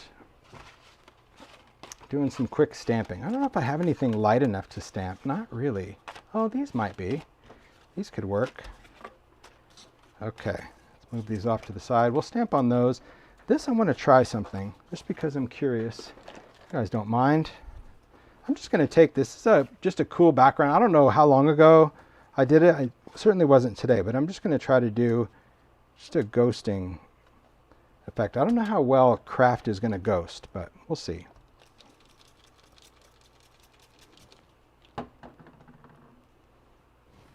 Take a little paper towel. Great technique I learned from the ever amazing Diane. But I don't know if Kraft will ghost as well as mixed media. Oh, it does a little bit. I mean, you can see some of that comes up, but let's see if it makes a difference when I dry it. I'm gonna say, well, yeah, it's okay. I wouldn't go run off and tell anyone about it. But I needed to see. See, it's kind of like, wah, wah. It's not that great, but I'll still go in and just add some ink then. Because nothing is bad. Nothing ever has to go wasted. Just because it didn't work out the way you anticipated, move on. There we go. Now it shows up. Perfect. Put that in the water. So for stamps, I got to see what I brought. I did a lot of backgrounds mostly. Oh, leaves, that's good. Oh, I want to do this skelly. Let's do this. He's going to be good. Yeah, we're going to do this. This is from the Obscure. I liked these backgrounds that we did, Mario, because they were a bit, see this one, kind of bruisey, right? Bruisey and moody. I think that's good. Those were kind of those cleanups. But don't you think they kind of have like a moody vibe to them? They're good. So let's just stamp. We'll take this stamp. I'm going to ink this up with Archival Obscura, another new set. Can you tell? Did you borrow this one too? Oh, I know. No, I did this one. I sent this one to Tersh, to Sky Bambi. I remember now. Yeah. All right. That was in the early days. Okay. So I'm going to ink this up with black Archival. And I think I just want to put this, yeah, like in this rusty spot. I don't know why. Just think it has like a cool mood right there. So I'm just going to stamp. You could use a stamping tool, whatever you want to do. But honestly, if you're going to do just little collage bits, oh, look at that. Look at that little red, like the Terminator right in his, right in the eye. You just kind of go for it. So add some elements. I'm going to do this little web. Now, because I want to do this web and I want to overlap this, if I stamp in black, it's going to be, well, it's going to be black. I'm going to stamp this in Hickory Smoke. This is also Archival. It's just a gray. So it will still be permanent. It's just going to not be black. So it'll just give a, let's see, it goes this way. Just give a cool effect. See, little subtle background. And then we'll do some fill in the blank, because a background stamp I also think should be, you know, a little different. Let's go in with that. And so this is a great little fill in the blanker. It's just some text, but instead of putting it on a block, which I think really would limit how you use it, if you just hold it, then you'll just kind of go in and press it in different areas just to fill in with some of that text. That's what I like about the Obscure. So if you have something random and you want it to stamp random, then you should put it on a block that's going to be random. I do have a skinnier block. I just didn't bring it and I'm not going to get it, so I'm going to use this one. This is taking a chance. So I'm just lining that up with the grid. Great. Halloween. Oh. I gotta look here. There we go. Okay. Let's just stamp that. Actually, I think I want it this way.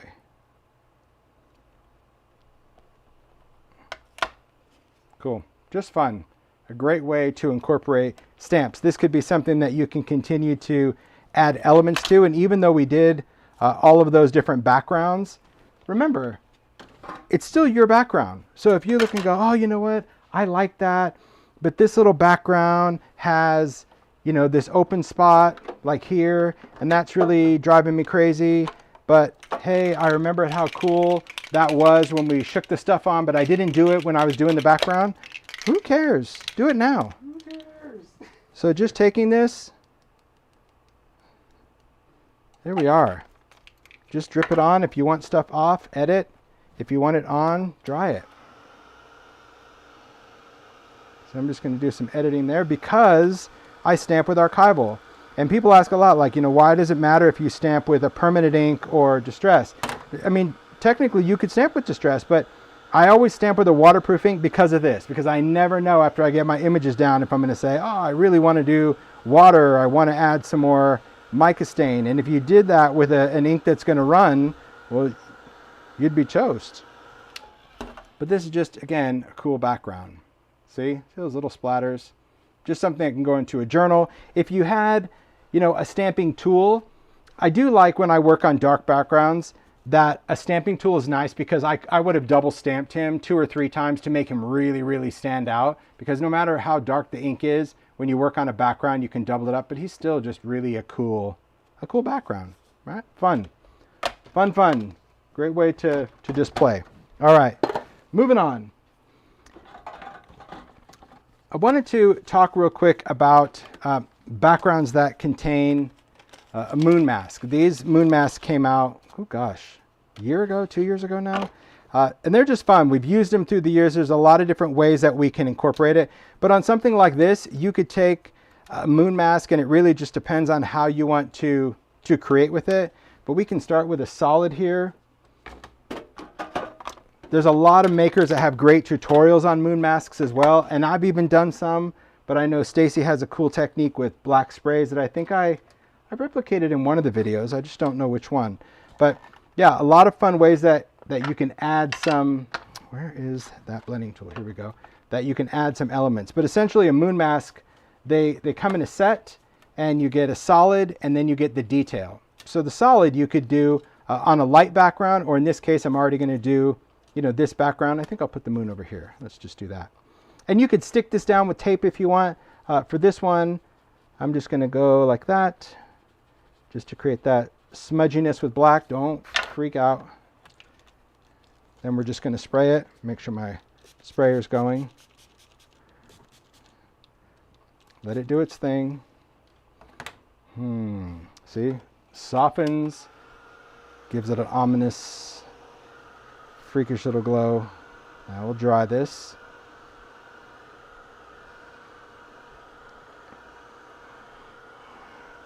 See, this is where this heat tool really comes in handy, because if this was an embossing gun, it'd look like spin art. It would. I remember spin art. I loved it. Yeah. I love seeing today's artists like using spin art, you know, using that concept. All right, so this, edit. Okay. Then what we can do, so this we just wipe off. It's just plastic, so you can clean off your ink, or you can dip it in water. But then we can take this piece, and then we can add that detailing, whatever detailing you want, with really whatever color you want. Maybe I think I'll try a little bit of weathered wood. I'm not sure if it's going to show up, but I'll try it. A little oxide. So I just put the moon mask like right inside that little haze, and then we're just going to dab it in. So it could be really whatever color. This happens to just be an oxide. This is going to give it kind of a milky haze. Let's see if we like that. That's not too bad. But I think I'm also just going to just darken up a little bit. Just a little pounce of some black soot, just to give it a little deeper shadow. But there you go. It looks like a smiley face too. But this is, again, just a background that you can add another element to. You can put something in front of it. Maybe it's the trick-or-treater die cut. Whatever that is, you can create moons a lot of different ways. But the reason I wanted to just show you that, just so I had a segue to this next thing, I don't often get sent makes, and it was very exciting. So Riikka, I hope I'm saying her name right. I think she's from Finland. I follow her on Instagram, but it's like paper something. I'm not sure if somebody else follows her. If I had my phone, I could look it up, but I'm filming it. But I don't think her info is on the back of her cards either. They are not. But if you follow her on Instagram, she made these cards and put them on Instagram this year, and I was absolutely enamored with them. I mean, look at her moon compared to mine. Come on, pathetic. But it was the idea of how she used the moon mask. She did that cool little crackle effect over the top of it. You see that? There's even some text behind the moons. Then she used the paper doll portraits, but it was this right here. It's taking the bats from Moonlight and then adding these threads and making balloons. So she left these long trails, and I was so enamored on Instagram. I'm like, those are the coolest cards. And then honestly, as a surprise, these showed up in the mail. I mean, isn't that so cool where she did the little threads? And then it says, don't mind me, just taking my bats out for a stroll. Fabulous. So, so good. I just think that's really a great idea to, you know, something old, and again, a mask, something old, and I'm going to change this one in a second, but using the concept of a foundation. So even if you don't have the background dye, and what's ironic is that she did have the dye, she had the moon dye, but it was about like, you know, but I like the subtlety of the mask and maybe using the dye as a mask. But I love how she did the bats on the string, and that's just so. I already messaged her and said thanks. She doesn't even know they're going to be in live, but here they are, and they're fabulous. Did anyone throw up a link? It's paper, I think it's PAPIR. Oh, yeah, I got Mario's phone. I'll look it up right now so you guys could check it out, because I want to give her a shout out. So let me look. But if you don't follow her, it might not show up. PAPIR. Oh, nope, that's not it. Let's see. Nope, I'm just looking in the chat to see did anybody else find it. PAP. Yeah, but it's a strange spelling. So let me go to me, and then let me go to who I follow, and then we can do that. There we go. It is PAP. There we go. I can put a link up. Okay. Yeah, I'll just put the link up. Yes, Riikka, beautiful. Anyway, I just wanted to give her a shout out because that was, oh, thanks. Paula just put it in. Thanks, Paula. She did an Easter card too a while back where she did the paper doll portraits and she put bunny ears. It was hilarious. She sent me that card too. I mean, to put those in the mail, that just totally made my day. I absolutely love working with these. I love just getting surprise art and happy mail. It's good. Okay, so this is a catastrophe. I have to get rid of it right now because my creative brain will let me do no less. So I'm going to. Because this is also a thing to be mindful of, that if something just doesn't work out, you can just transform it. You really can. It may not end up being what you want it to be, but it's going to be better than what you had if you hate it. So I'm just going to add a little bit of water to this, and we're just going to make another cool mucky background. All right. Just because we can. So this will be Moon Be Gone. Is what this will be. Yeah. Cool, right? I know, I absolutely loved it. Yeah. I love those crazy ideas. And then there's just the fact that she typed that up like, you know, don't mind me just taking my bats out for a stroll. I'm like, how funny to like just treat bats as balloons. So good. So, so good. So this, just because it's a Hoopla and not an official anything, this is my process. That if I sit with something and I don't like it, I don't let it annoy me. You get over yourself. You can't let it annoy you. Just change it. Then you can move on, because if you're like me, I think many makers are, it just really drives you nuts. That's like, oh, that just didn't turn out, or oh my gosh, that's terrible. And you'll spend your whole time absolutely despising it. But if you just, and even throwing it away, it just doesn't work for me, because it's like it haunts me from the can. You know, it's like, haha, failure, I'm in here. I don't know, that's what I think. So I just change it. Even if I don't use it, I just know that it's not what I didn't like, and it could be something that I may like later. And that is very, very cool. So yeah, this background this is going to be perfect. I'm going to hit a little bit of that green. That's why I did some oxide, because remember, oxide will always show up on the top. I'm perfectly happy with this now. Now it's going to be great for bats or a storm or leaves or anything. Yeah. Hey, see, Stacy, it does haunt you from the... Does it do you too? I can't be alone in that. Nobody may want to fess up, but it does. It haunts me from the can. It's like, see, you can't do it all. It's like, no, I don't think I can do it all, but you're not going to win. And that's what I do. See, Mario? When Mario thinks I'm talking, I'm really talking to the trash can. He's like, are you saying something? Yep, to the can. Normal. All right. That's enough time spent on this, but this, see, it's gone. And I love these colors. It's really good. Look at that. See? That just turned into a really good background. Okay. Off we go. Moving on. Geez. Okay. Let's talk about this. We're going to see if we can get the light to work. It may not. But we'll talk about grit paste glow. I've done a full demo on this, so I'm not going to demo a grit paste glow in this, because it's just a paste that glows in the dark. But a couple things that I want to talk about. You can spread it through a stencil, as we did, and maybe Mario, you have that that stencil that we did. We couldn't get it to glow last time. So, okay, yeah, that'd be great. Thanks. But we heard some tips that if you get a black light, which we did, we're going to see if this works or not. Did we test it? No, because that would be too predictable. But Grit Paste Glow, it's a seasonal paste. It glows in the dark. It charges with bright light, and it glows for, I'm going to say, a couple minutes or so. Oh yeah, thanks, Mario. He brought in this sparkly one. Thanks. But you can, if you try to apply it to die cuts, I recommend, that's why I wanted to bring in this card, that you apply it after you die cut it. I didn't have much luck die cutting Grit Paste Glow because it was too squishy, okay? So let's see if this, oh, there we go. Take a look at that. Black light for the win. So this is how luminous really Grit Paste Glow glows in the dark, but I couldn't get it to show on video, but now there you go, black light. It's pretty magical. You can see it is a bright green, charges by light, glows for a few minutes, and it glows in that greenish color. This one I wanted to share with you. How cool Grit Paste Glow. This was the one that we added the sparkle to. So you can see it. I mean, that's in the black light, but just above it, see that kind of glowy look? So it totally glows even with rock candy.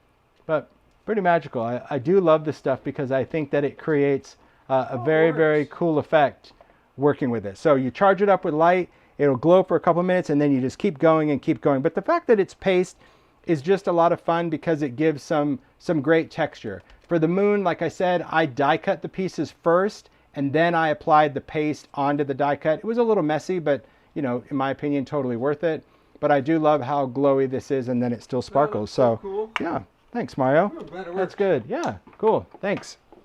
He'll go grab the light. We had to put, yeah, the first time we tried to get something to glow, it just was not happening.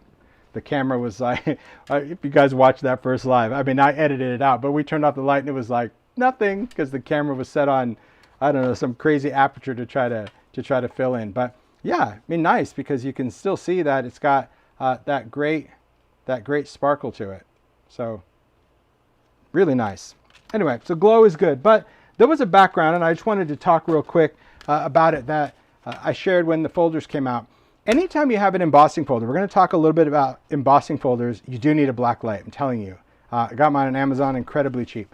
But what I like about embossing folders is the versatility of ideas and designs. And I talked about this again in other videos, so I'm not going to go into full detail. But just be mindful that when you use embossing folders, you can usually use two sides. You can use the raised side. It's so bright now from being dark. It's crazy. So you can use the raised side, or you can flip it and use the recessed side. So this was just about, putting this folder in, creating that nice raised emboss. But then the next time I put the metallic paper face down and embossed it, so I still got the raised, but now I got more of a puffy design. So I like that with a folder, you get two totally different effects. Keep that in mind with your folders when you're working with it. This is just metallic Kraft stock. This is idea-ology. It just has a great finish with some distressed paint rubbed over the top of it for a finish. But this one was fun because this is just black cardstock with distressed oxide rubbed over the folder and then embossed. Quite easy. So I demoed this as well. I think this was during the Sizzix Halloween, so definitely go and check that out, because I just want to demo some different ideas. But what I wanted to play on this one was, I wonder what it would look like if we did that resist spray and glitter. And I really loved how this turned out, which kind of sparked a whole nother level of ideas, because I thought that having this kind of sparkly textured paper from a folder, especially an ink folder, was just a cool alternative, something that you can keep this soft vibe. But I was pretty impressed that it maintained its color integrity, it maintained the black, and it was able to get the sparkle. So again, this was just done the same way, oxide. So taking a distress oxide pad, rubbing it over that, embossing it through your machine with black cardstock, which pushes in the color. But what made this a little different was spraying some resist spray, and then I actually dusted this with clear glitter instead of pouring it on. But I like the effect. So this was just showing that even though you've done a background, that you can often create a whole different, look at that. It just shines like diamonds. See, look at that, Mario. It shows up beautiful. It's like diamonds. Yeah. Sparkly. So that's just saying that even if you've done something, go back to what you did and just see what if. Be like, hey, I'm going to try this and let's see how that works. But I do love that folder for that reason. It's pretty cool. Another background that I did but didn't demo, I'm going to demo, is this one. It's easy and it's fun and it has a great reptilian effect. This is just taking Reptile and adding a cool effect to it. And people asked, I thought I explained it enough, but I'm gonna demo it real quick because it's pretty easy to do. This is a great folder.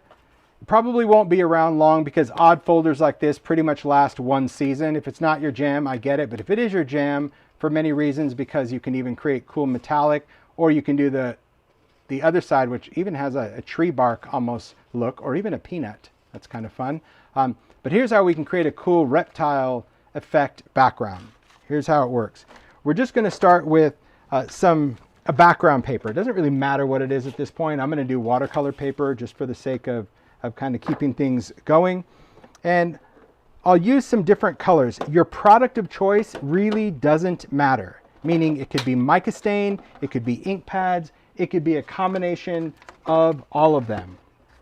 I'm going to have a little bit of bundled sage for this one as my oxide of choice. But here we go. Let's put down some color. We'll take some ink with our Distress ink pad.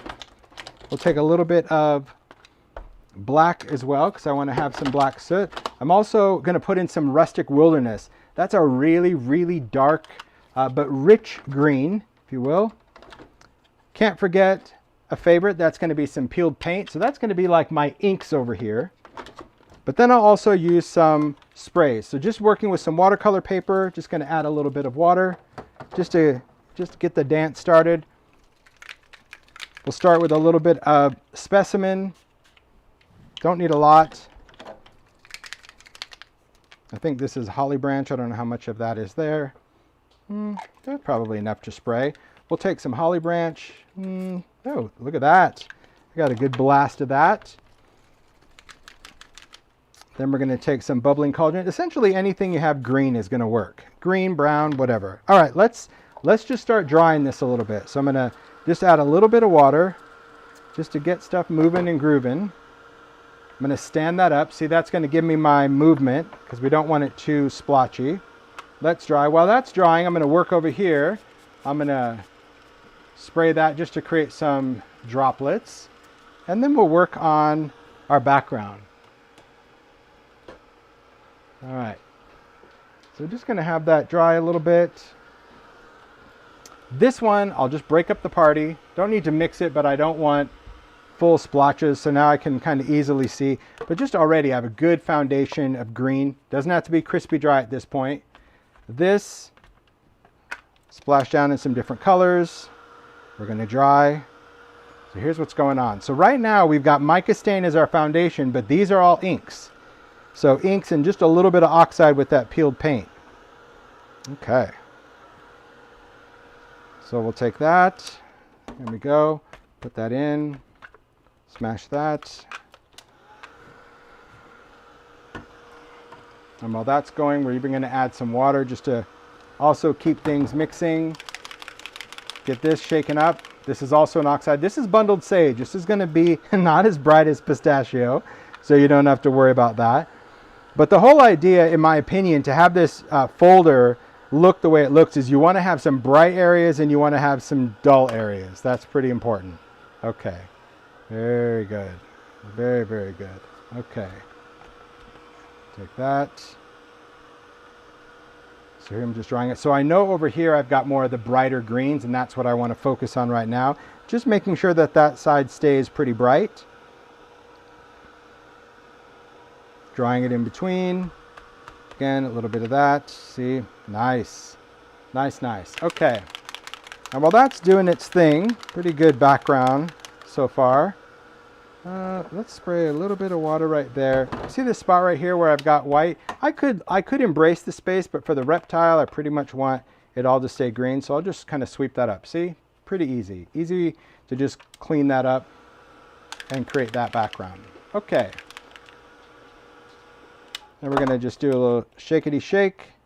Take this You know the drill. Splatter it on there. Probably get a couple of big splatters. Just using that. And we'll dry it. Okay. So that's our background start. Pretty easy. Okay.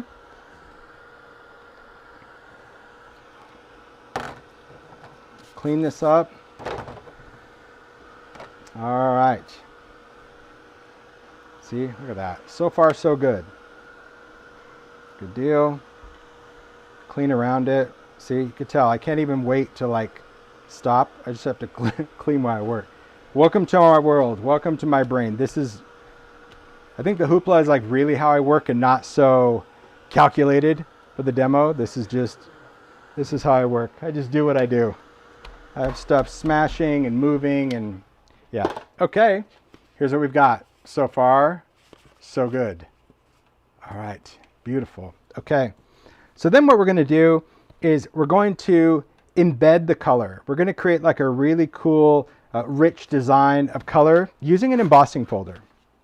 And so when we work with the embossing folder, any and outy, just like we did the damask, but this time we wanna put in the dark lines. So I'm going to use archival ink. I want archival for this because I want it to be as dark and permanent as possible.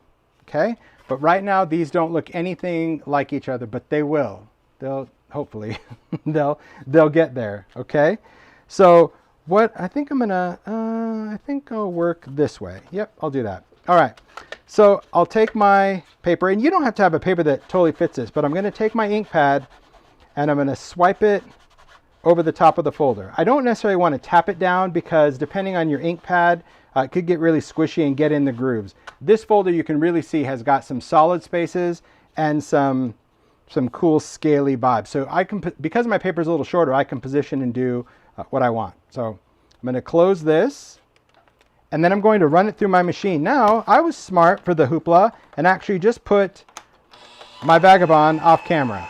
So that's what you hear, because I'm not going to struggle doing the fold away again, right? We tried. Oh, we tried, but the vagabond will just take it with a push of a button. Okay, I went through, did 2 passes, and here's what I've got. Take a look at that. The black ink debossed itself into those color areas. See? Very cool and very scaly.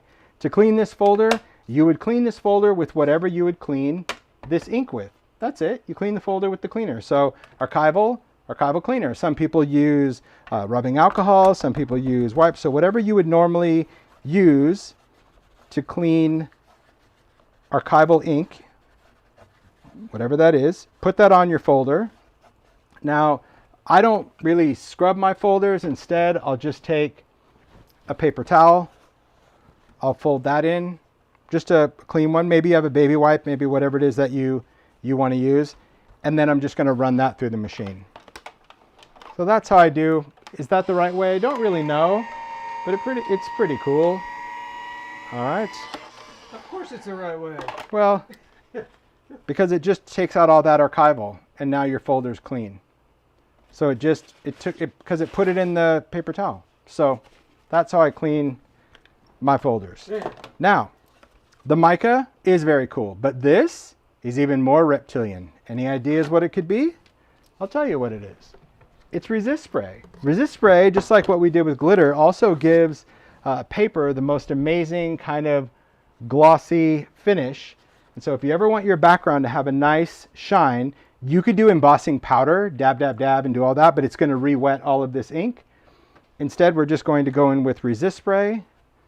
Going to get that going, and then I'm just going to spray it over the whole thing. I don't need glitter. I don't need anything. We already know from this that when we're done, so this is what I was saying, that I would take it out and then I would I still kind of keep it in the bottle halfway because sometimes some of it shoots out of the bottom, but I just spray this until there is no more, and then I put it in the water and spray it. So, but normally, like I said, I would just use a sink, but I'm cleaning it out right now, spraying it in the water, spray that in the trash. There we go. Now, for this one, I'll show you another trick to resist spray that's pretty cool. Let's see, maybe people are being bored with all these ideas. I don't know, but I like to share them because they're quite fun, and hopefully they inspire you for Halloween. But if you heat resist spray, it starts to kind of crackle and shrink and wrinkle. So I'm just going to heat this up, and I don't know if you're going to see it, but it just creates the coolest reptilian skin ever. Snake skin, this could be metallic, this could really be anything. So I'm not really a fan of alligators or crocodiles, but man, cool, cool, cool.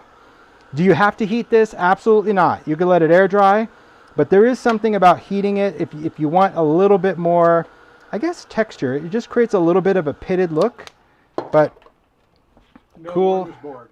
Awesome. So there you go.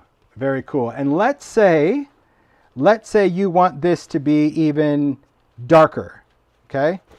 You could go back in and do another pass. So before you clean it, and I just wanted to mention cleaning because usually when I don't, then the whole chat is just like, how do you clean it? How do you clean it? How do you clean it? But I wouldn't normally clean it after the first pass, because for this one, after this was done, I would go in and place it back into my folder. You'd feel that it like locks in. So even midway, I know that like it's locked in.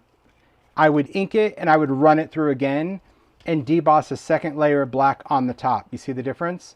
So it's really up to you. Do you have to do that? No, but you can. You can emboss it another time and actually put black on top of it. Could you just do the top and not the bottom? Sure. But that's just a fun effect. Now, think of what you can do with these. Again, these could be leaves, because if this wasn't green, this is still a great texture for leaves. It really is, because any of these cool leaves, if they had this kind of texture through them and they were in golds and browns, it would look phenomenal. So don't think it, even though I know I like to do the whole green eek reptile thing, this was really for Halloween and fall, because I thought whenever you pick up leaves, especially bigger ones, they seem to have these crazy veins going through that are very hard to replicate. And I really love the idea of using this with something like this, because it does create a beautiful effect. If I didn't have all of my stuff put away, I'd cut another one, but you'll get the idea. I'm going to post some other photos and stuff on the blog later. Okay, moving right along. We'll talk about another favorite of mine, and I apologize in advance if this folder is sold out. I know it's definitely been retired. Maybe people have it. It's from last year, but it's not going to stop me from using it because it is a favorite. I've always wanted to do a skull. I've always wanted to do something a little creepy and sinister. It looks great in metallic. It's an awesome folder. It's really good. So you can do this. It would be very good. Elaine said be a good tree bark. You're absolutely right. I love the metallic. So this one I just did a Halloween card using metallic and some black paint. You can make it really dark and kind of gunmetal-y. I love this effect, which is just white paper and black ink. This is using cleaner. So this one was actually done the same way I did the paper towel, is how I discovered this one. See how it's got kind of smudgy?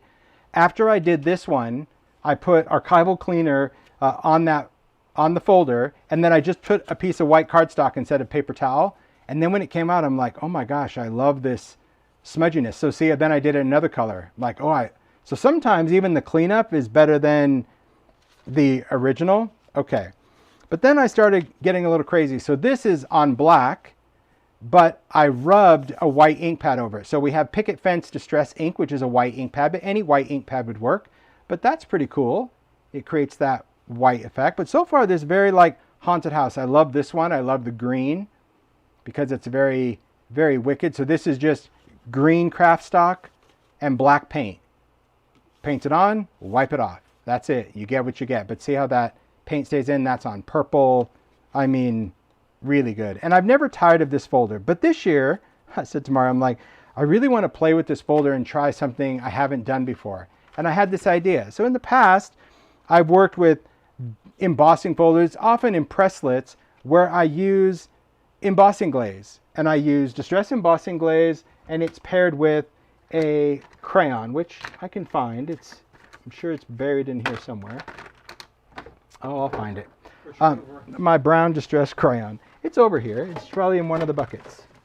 Or maybe it's over by the table. Let's see. Here's my brush. My brush. Here it is. No? Yes? There it is. I found it. It's often hidden. This. Okay.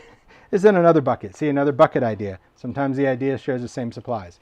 But I was like, so what if I didn't do metallic? What if I didn't do just white paper? What if I did something that's more realistic? Because I do love how bones really look like bones, even on wood grain. It's cool. So this is the one I did this year. And I love this look because it also gave me that like pitted glaze look. And these to me made the skulls ever more realistic. A great background, very catacomb, kind of creepy, just a creepy vibe. So that's what we're going to do. We're going to create this effect using the folder. Simple supplies, okay? So again, you could achieve all these other looks, and all these really are just like paper and rub something over the top of it. So for this one, we're just going to start out with white paper. I'm going to use watercolor paper but you could use whatever you want. Work with whatever. I don't know if I have, no, I didn't cut anything big enough. This will be fine. I'll do a smaller version. So we're just going to do watercolor paper. I'm going to work on the smooth side for this one, okay? And we'll see how it goes through the phases, the different stages of this. So the first thing I'm going to do is I'm going to emboss it. Now, because my paper is a little shorter, I'm going to focus on these guys at the top. I don't necessarily care if I got that stuff at the bottom. I'm just going to miss a little jaw part of this. So here's how we go. First, we're going to start with archival, and we're going to go with black. So I have a nice inked pad. If you're doing this and you don't see a lot of ink transferring, you just need to re-ink your pad. You don't have enough ink on there. You shouldn't have to press. You really should be able to swipe, okay? So then we're going to take this, we'll place it up here, and we'll close it right on the white paper. We're going to run it through and do our embossing. So how many times you have to pass through? On this one, it's totally up to you. I like to at least give 2 passes. You might want to do a third. It depends on your machine. If you have a Switch Plus, 1 is usually fine on that. The Vagabond, 2 or 3. Ah, that's a good one. Okay. So here's what we got. Look at that. Just this is already like very good. Okay. And this is because I talked about it. I'm going to get to do it. Yay. I'm just going to clean this. So I'm going to take archival cleaner, and I'm just going to swipe back and forth. And we'll put in a piece of cardstock and see what we get just to clean it. So instead of a paper towel, I'm just cleaning it with another piece of cardstock. Kind of get a second generation print. I didn't put any more ink down. We'll see what we get. This is going to be good. Oh yeah, I just saw someone say like black and pink would be good. Oh yeah, look at that. Come on. See, it's just, I don't know what it does. These little skippity, it's like it drips. I just love that effect. So that's your second generation just from, and now your folder's clean. So now I just dry it off just with a towel, and that's it. Okay. Bam. So once we have this, we're going to change this into this. And so our color is going to be Distress Embossing Glaze. This is antique linen. This is the time that I wish I had way more colors of this product. I would love it in old paper. Pumice stone would actually work, and I think this is, yeah, this is in pumice stone. So we could do kind of a grayish version if we want, or we can even do a little mix, but I don't think I brought pumice stone over. Let me look at my swatches and see what I got. Before I send Mario over to, oh yeah, see, look at that one. Pumice stone embossing, distress embossing glaze. It should be on like tier number 5. If you spin it, you'll see it in with the neutrals. So see, this is kind of a nice bone color. It's not as warm as, see the difference? See, antique linen is kind of warm, and this is kind of dirty. That could be good. I might even mix the two, or not. If you can't find it, that's okay. Do you see it? It's kind of, ooh, Lost Shadow would be good too. Okay, while he's still looking, we'll talk about how we're going to ink it.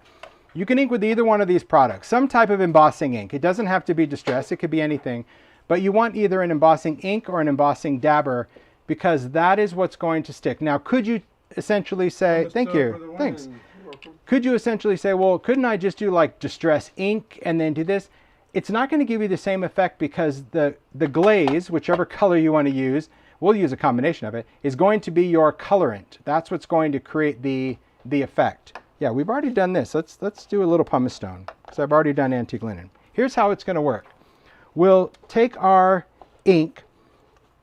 I like to get my dabber going first. I use both, so that's why I have both. Okay, I'm just going to, you did great, Mario. Just going to swipe over the top of this, just with an embossing dabber. That's going to put some embossing ink down just to get a good amount down first. And then I'm going to take my embossing ink and I'm going to dab. Again, this is a very squishy pad, so you don't want to push down too much, but we want to get ink over this.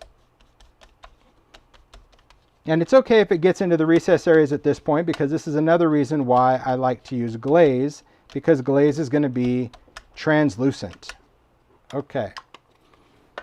So using a piece of scrap paper, we're just going to take pumice stone because, well, that's the one that we have. Although I'm probably just going to do a little sprinkly bit. That's what I'm going to do. I'm going to mix these because I think that's going to be super interesting to me. Let's do a little antique linen. So this is pumice and antique linen. Why am I doing this? Because, I don't know, why not? I think it's going to be fun to mix these colors. You can see there's a fan blowing. Look at that. It's like a sandstorm. I'll stand in front of it. There we go. A little bit more pumice stone. Okay, so next I'm just going to do the dance just to get this color to kind of go around. And then I'm going to pick up this mix, this little party mix, and I'm going to use it as well. See, look, that's a good color. It's like a bone color. We made our own new bony mix of these two. You could have actually pre-mixed them in a jar. So if we like the outcome, we could actually mix these. In fact, I think I'm going to do that because I want a lot more. I'm just going to put some of that down. Party mix for the win. Because we're dealing with translucent powders. So unlike regular, it's just going to become, there you go. See that? Your own little color. They'll still remain separate because they are particles, but it's going to be pretty cool. Let's start up here at the top. And let's get some of that at the bottom. Wow, who knew this was going to turn into a powder play? Certainly not me, but I like it. So what I want to do is I want to make sure that that powder is over as much of this image as possible. And then we're going to take off as much as possible. So there we go. There you have it. There you have it. Gosh, this color is cool. It is very cool. So you see why I like embossing ink? You see how much time we've had just to actually get powder over the whole thing? If you tried to do this with another ink that's going to have a quick drying time, that would be bad. So this you could save in a storage jar, the same jars we talked about for your glitter. Just, there you go. Do a mix. Perfect. Okay. So what we're going to do is we have to get some of this off, okay? Because any place that comes off is what's going to give us all these little speckly pitted looks. So I'm going to place this down over the trash can below and I'm going to flick it. And that's going to have some of the powder come off. Normally you don't want to flick when you emboss. Just give it a couple little flicks. Just some flicks. And that's going to take off some excess. And then I just go with my fingers and kind of just do a little dance here and there. Just over just some areas that I want to make sure have some worn elements. I don't want to do this with a brush because I don't want to remove too much. See? It just is enough to kind of knock some of it loose. You don't really see it at first, but you will. It'll make a big difference. Okay, so now we're going to heat emboss. But before we do that, let's clean up the sandstorm.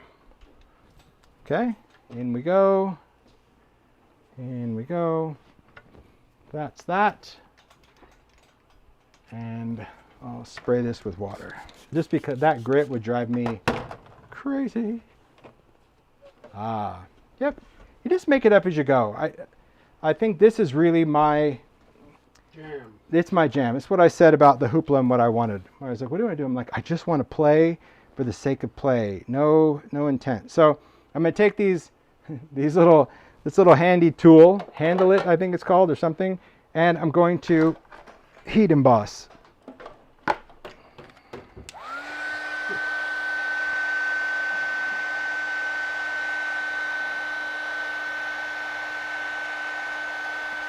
So here I'm just going to rest my paper on the edge, but all I'm doing is I'm going to melt this powder until it's nice and shiny. Ooh, that color did turn out really good. I'll show you in just a second. And what this is doing, and I'll emboss this first half right now, and then I'll hold it up. I like these tools because really you can heat right up against those hands. They're not going to melt. They're silicone, but they get a good grip. I mean, I got a grip just on the corner of this card. Okay, so you can see where I've embossed. See how the black showed up and see how it's still dusty there? That's what I was saying about a translucent powder. You don't have to be concerned because when it melts, the black is going to go back to black and then the color is going to remain on the white. So that's the benefit of using embossing glaze. Yeah, this color is like perfect bone. The other one is like fresh bone. This is a little bit more decayed. I like it. Okay. So you're just going to turn it, see if it's all embossed and shiny. You don't have any powdery parts. Good deal. Go right up here. Okay. So here's what we've got. At this point, it's embossed. So see the shine? I love embossing glaze. It gives it such a beautiful shine, but it also has color because remember, this is white paper. So our color of these skulls came from the glaze.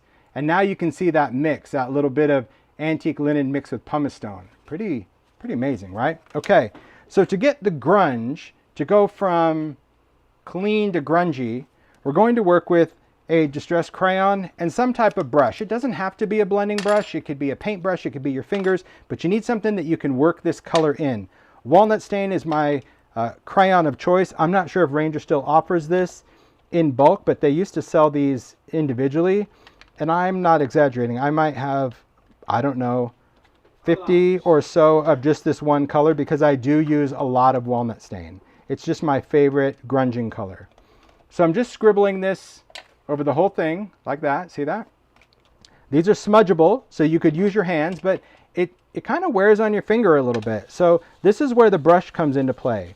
I like to work with the brush because the brush will move it around. It's a water reactive pigment, so if you find that the crayon's not moving, just a tiny bit of water, and that's going to get this color to move. It's also going to allow you to smudge it more. So I just use both. I kind of use a brush and use my finger and use a brush, and if I need to get more water, that's what's going to work this color in everywhere. And you're going to grunge it all up. Do not worry about it. Do not worry about, oh, but I really like that. Just let it do its thing. The crayon is there to create a grunge effect. We'll bring back the highlights.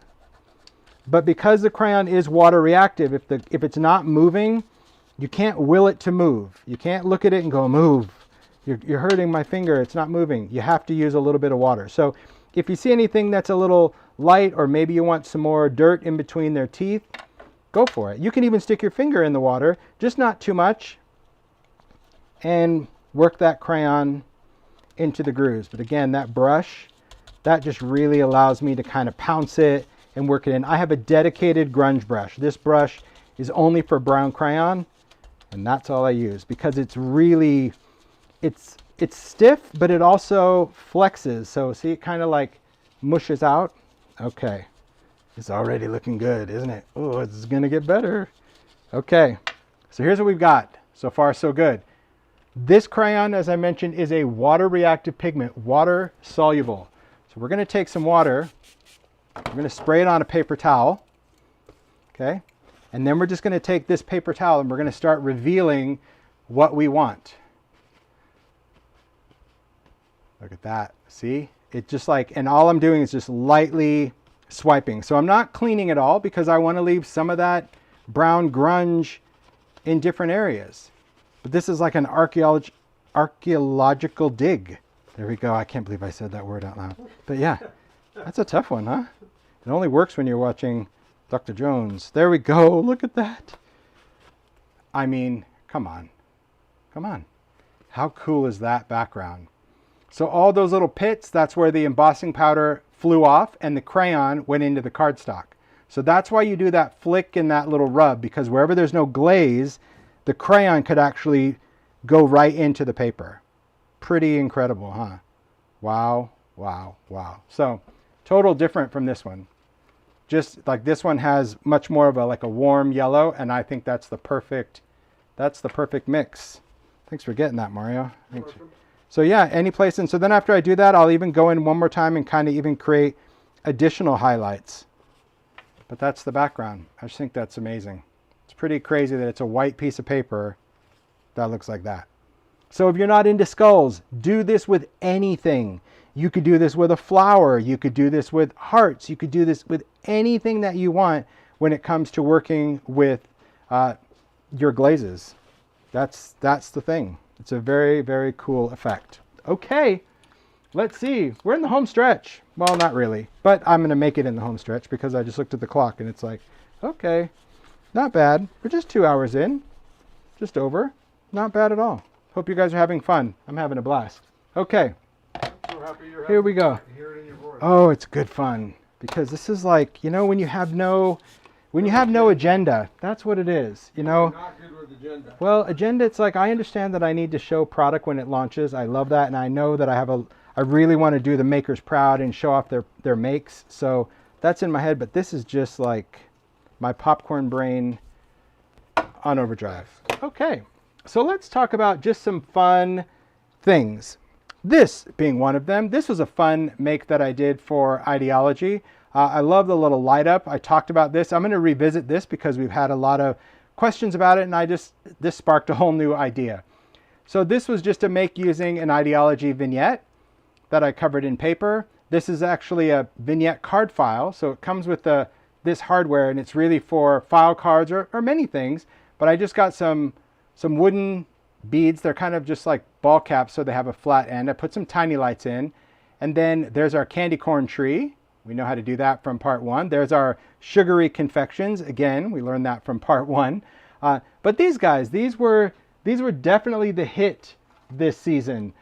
These are called Trick or Treat, and they were inspired by vintage paper mache, jack-o'-lanterns, and cats. And this is one of those things that if you try to find them now, good luck. I don't know of a source. If you do, definitely share it with the group because I'm sure many people are looking for these because they sold out very, very quick all over because not only did makers want it, but antique sellers loved having these because they're just adorable to display with. But also goes back to when you see Halloween, you buy it. When you wait for Halloween, just even when we were going, good luck. You can't find stuff. So these were really fun because I created these tiny little party hats for them. And that kind of sent me, and I mentioned this even in the live when I talked about it, that it sent me on a whole nother, I don't know, a direction into places I never knew. I'm like, okay, that's it. Pom Pom City. Even down to like, I put these on a black checker. If you didn't have a black checker, I just thought it was a good base to set these on. But these are done with tiny lights, and the Idea-ology tiny lights allowed me to kind of go into the back and really light up all the compartments. But if you're not making this, okay, and maybe you got a set of these, maybe you didn't even get these. Maybe you found little plastic blow molds. I've seen that, or little plastic cupcake picks. A lot of great, cute little things. One of the things that I wanted to share, and I'm going to demo the hat and talk about what that sparked, but these little guys are really fun. Yes, they already have pre-drilled holes to light up, but I mentioned these, and I only had one, but I ended up getting an entire bag because these were really inexpensive. I got 100 of these for, I think, $15. These are LED balloon lights that I got on Amazon. Now, when you buy balloon lights, just be aware of this, the color. A lot of them are bright white. And if you do bright white, it's going to look bright white like a beacon. But you can get different colors. You can get these in greens and whites. I got warm white. That's the color I bought because that's the color that mimics it. This is how they come. They normally go into a balloon. So if you're doing a party, you can put them in there too. And how they work is you pull out this tab and the light turns on. And it's plastic and there's a little slot down there. And if you put in the tab, the light turns off.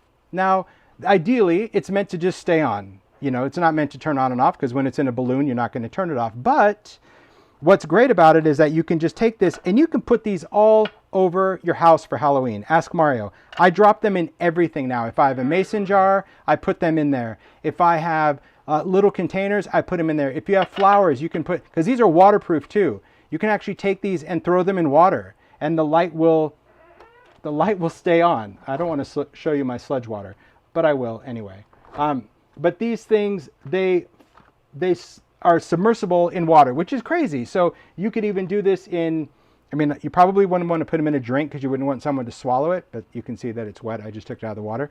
But they're so much fun. We left them on for what, like 2 days, just because we wanted to see how long they would last? Actually 3 days by the time it totally died. 3 days is how long they stand if you don't turn them off. But Here's what's really great. They light up perfectly. So this is the warm white. You can see it's kind of a yellowy color.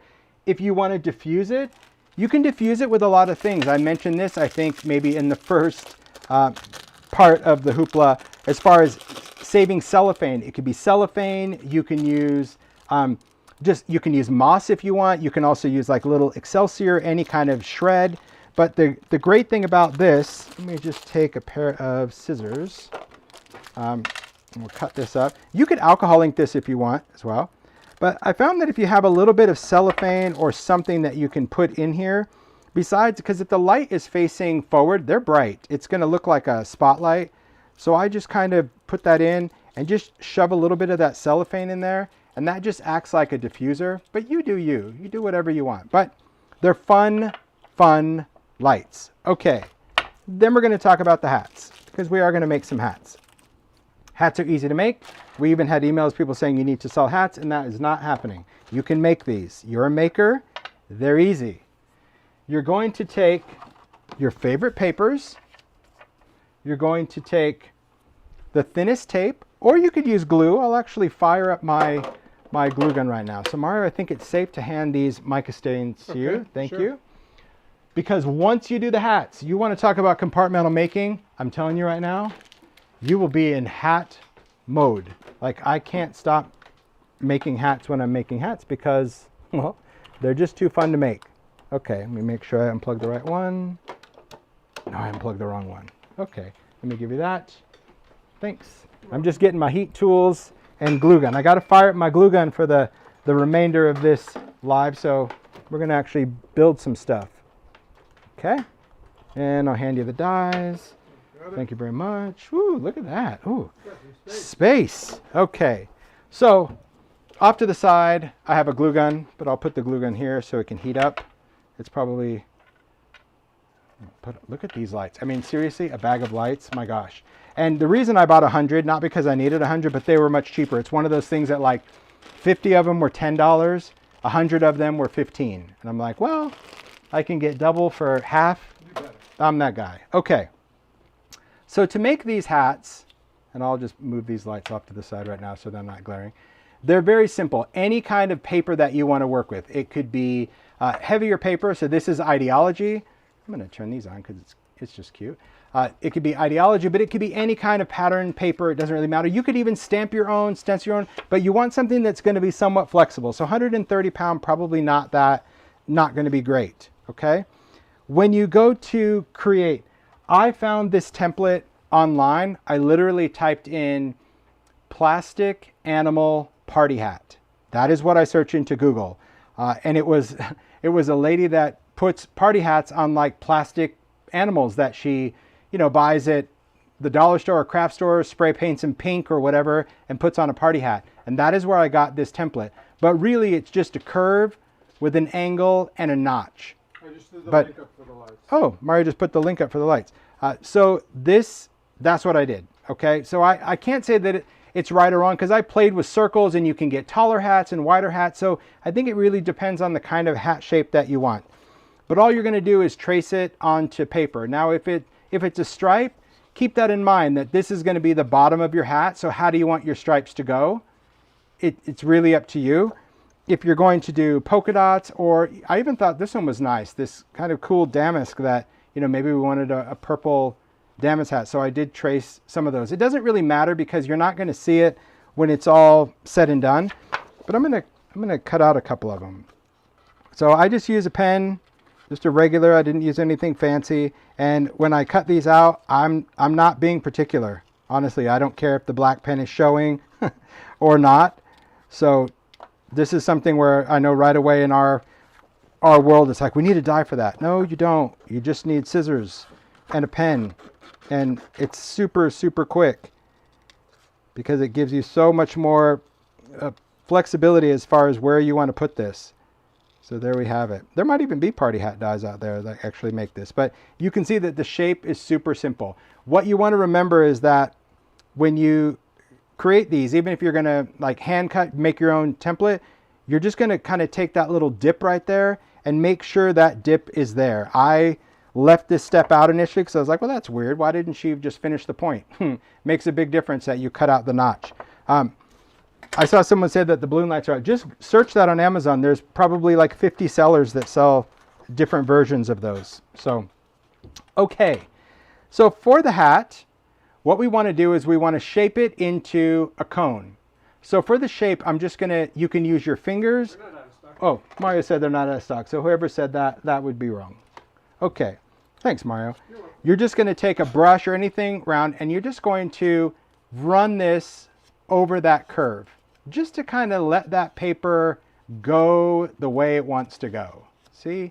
There we go. Because if you just start with it flat, it is a little fussy to work with. Now, I'm going to take some score tape just because I want something that's going to allow me to make this hat, but stick it really quick. But I'm also going to glue them. So I'll just take a little skinny piece of tape. I'll place that down an edge. Rip that off. And again, the tape is only to kind of hold that little hat in place, allowing me to glue it as well. But if you want to skip the tape step because you're good with glue, go for it. So I've got my tape. I'm just going to take this little party hat. I'm going to roll it, just kind of create that little curve. And what you want to do is try to form the cone. See that little notch? That's what's going to allow this paper to go around each other. If you don't, it sticks up.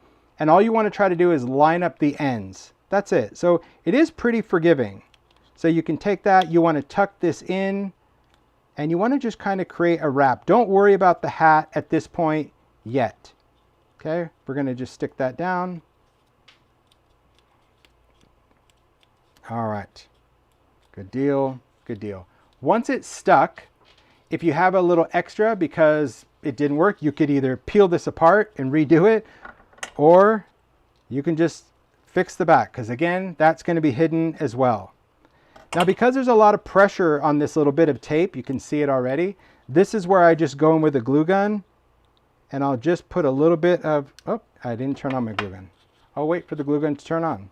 While it does, I'll get this one ready, because this is going to be fun. I think I just really want to do this purple one. So I'm going to go this way with the purple. Again, just shaping that. So you can make bigger hats, obviously, once you make your own template. And I may have modified this one a little bit, probably not much, but you know, you'll see when you start making them, where if the paper is taller, then the hat is kind of like a dunce cap. It's really tall, or you can make it really wide. They're fun. Okay. So then I'll take a little bit of score tape off if I can. Oh, come on. There we go. I'll roll it. Matchy match to the bottom here. So I kind of always cheat and stick the bottom, and then I just work on getting that top rolled up. You don't have to worry about the back. I'm telling you this because honestly, the first time I did it, I was so like, I'm gonna, see that one matched up a little bit better. You never know. You get what you get. Okay, look at that hat. Perfect. Okay, so we'll talk about accessories while the glue gun is heating up. Accessories are quite interesting, and Mario's right. When I first made these and I read her instructions, she talked about millimeter of pom-poms, and I went to every craft store we have, and we have them all of those players, and I could not find the size of pom-pom I wanted, nor could I find colors. So back to Amazon I went, and I decided I needed, I don't know, 2,400 pom-poms. And I mentioned this last time. It was just because they were inexpensive, but more than anything, this one site had them individually bagged by color, and they actually had some really great colors. So all of these, again, I don't know what these were, $10, $11, way cheaper than buying them at the craft store. It's the perfect size for these party hats, and honestly, I've just not seen these great. I mean, that's like Kitsch Flamingo. I've not seen these kind of colors in pom-poms. That's Kraft Pistachio. So I was really happy. Look, little Lost Shadow, and they had brown, black, and white. So I did buy pom-poms for days. Doesn't everyone have a bucket of pom-poms, googly eyes? When was I have not used googly eyes in forever. And these pipe cleaners. So these I got at the dollar store, these tinsel ones. You could find them sometimes at the craft store. You could alcohol ink these if you want to change the color. If they're really shaggy, you can even use a heat tool and kind of melt them up. But these were really inexpensive. Like I said, these were all at the dollar store for Halloween. But I loved the pom-pom. So I'm going to pick out a little pom-pom. Oh. Boom. Bam. I just like that I did not have to sort them, because I would have to say that, you know, my OCD, I'd be like, everything needs to be in a color. But I like even orange. It's not just one. You have different colors. So I just look at the paper and go, okay, that's more of a red orange. I'll use that one instead. And they're in their own little bags. That was really neat. I thought that was neat. Who knew you would need pom-poms? But I'm telling you, I like them. And I like that they're kind of, look at them, they're shaggy. They're cute. But I have enough pom-poms. This is probably where I need like a pom a friend, you know, where it's like you gotta share a pom with a friend. Oh, I'll do black on that one, on that little purple one. Okay. But I did mention it last time, and I wasn't kidding. And someone even said it, because in the make that I showed in live, they had one pom-pom, and then when I posted the picture, I had changed them out, and there was even a comment going, oh, I see your pom-poms arrived. And I'm like, oh, you got it. Yeah, so then I'm going to do something a little sparkly. So we'll do a little bit. I'm going to do orange around this one, and I'll do purple around this one. Okay, that should be enough time for the glue to heat up. So yeah, pom-poms for days. Everyone's going to be like pom-pom and balloon lights. Be like, what? But really, it's these crafty little hacks that I know we're in an industry where, you know, we want supplies, but not everything has to come from this world. The crossover of the creative worlds are just really good. I'm not using that. I need to use a blending brush. I found that the diameter of that blending brush, I just wrap it around. See how it creates that circle? It's actually pretty perfect for that. So I just start by taking the stem. You don't have to wrap it around something, but I find that if you give it its shape first, it does make it a lot easier. Okay, so I'm going to cut this ring, meaning I just want it to be that ring, just using your scissors. So wherever that ends, that's where you could go in and make the cut. Okay, so let's assemble the hats. First thing I want to do is secure the seam. So just where that seam is, I'm just going to put a little bit of hot glue. And it depends on how sensitive you are to hot glue, but I'm not super sensitive, but I didn't put a lot down. So I just kind of spread it across just with my fingers and then roll off the excess. But if you're super sensitive, maybe don't do that. But I just didn't want a big bead. See how it's kind of under there? It melts that tape pretty well. And you won't see the back. So it doesn't have to be gunky. Could you have started with hot glue? Yes, but man, to keep the hot glue hot and make that cone, I was unsuccessful. So to me, this is like the best of both worlds. All right. Then we'll take and we'll do the little stem. So again, seam to seam. So if the seam is back there, I'm going to start back here and just add a little hot glue just to the edge. And I just do a little bit at a time. It's not a race. And don't worry about the glue strings. One, it's Halloween, so spider webs are in. But two, we'll be able to get rid of them. I'll show you how to do that. Okay. Again, a little bit of glue. You don't need much. We're not icing a cake. We're just tacking down a pipe cleaner. But there you go. Look, pretty good match. So far, so good. Perfect. There's the top. Now we need to add our little palm to the top. So there's going to be a little bit of glue right at the top there. A little swirly do. I like to do a little palm on the front and then push it back. Just because I really want you to see it, but I also want to like push it on there. So see how I like start at the front and push it down? Look at that. I mean, come on. Can you even? Hilarious. Okay. Let's do the purple one. Same thing. We'll start here. I told you, you guys, you talk about compartmental making. I can't. If you make party hats, please share it on Instagram. Just a table full of party hats. I think it'd be hilarious. Where you don't know what you're going to put it on, but you just need to feel the need to make hats. Because I think that's just super funny to me. Because they're fun to make. I didn't think I'd ever like something like this. Just doesn't even seem like it's my jam, but you'll see. You put party hats on things, it's just funny. It changes the whole dynamic of things. All right. Wrap that one around. Okay. Don't worry about the glue. We're going to take care of that in a second. And put that little palm on the top. So again, a little bead of glue. There's our little black palm. I start on the front because I want to make sure it's there. And then I push it back and push it down. Just hold it for a second. Doesn't take long at all. There we go. Okay. Then I'm going to take my heat tool and I'm just going to use my heat tool over it. The heat tool will actually melt all those glue strings, all of those. Don't cook it.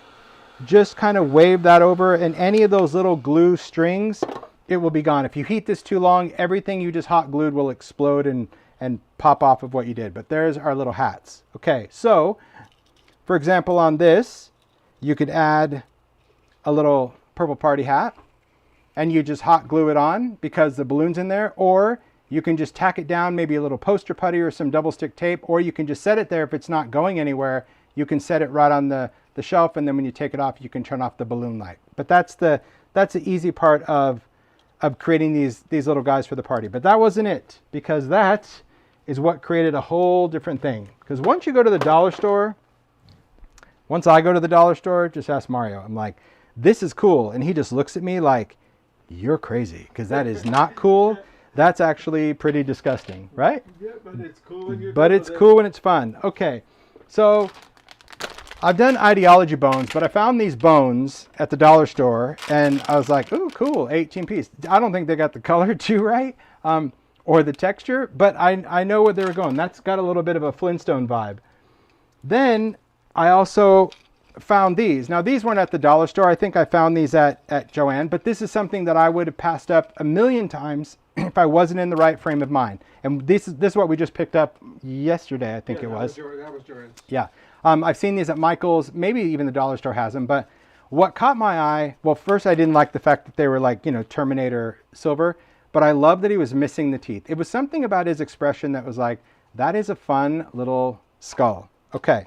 So you could paint these with whatever distress paint you want, but I think this was on, I don't know, it was probably Instagram, maybe last year or something, but someone shared this color of paint. It's called Heirloom White, and it's Rust-Oleum. I got this, you can get it at Home Depot or Lowe's, whatever, but this color is like the perfect bone color, if you will. So we went out and spray painted these things with that color, this Heirloom. There we go, I'll put that in screen so it's there. So you can take it, and this is what you will end up with, okay? Just kind of like bone things. Just a cool color. So certainly not yellow, which I didn't really like. Like I said, if you don't have spray paint or don't want spray paint, you can use any neutral paint, right? Pumice stone like we did with the glaze, or antique linen, even old paper. But spray paint was really, really fast, super quick, okay?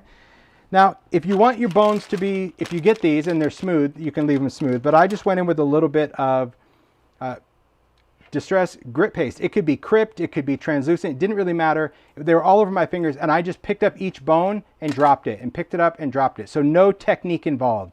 But what it did is it left this like little grungy things when you spray painted them. So see all these bones have like little chunks on them? They're much better with the chunks. The chunks are going to be important. This didn't need it because he was already chunky. You could tell from his plastic, because it was all bumpety. That's why I looked at these. I'm like, this is going to work. And Mario goes, are you serious? You're really buying those? I'm like, you know it. Okay.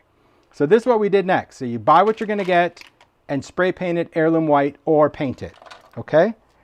Then move this off to the side.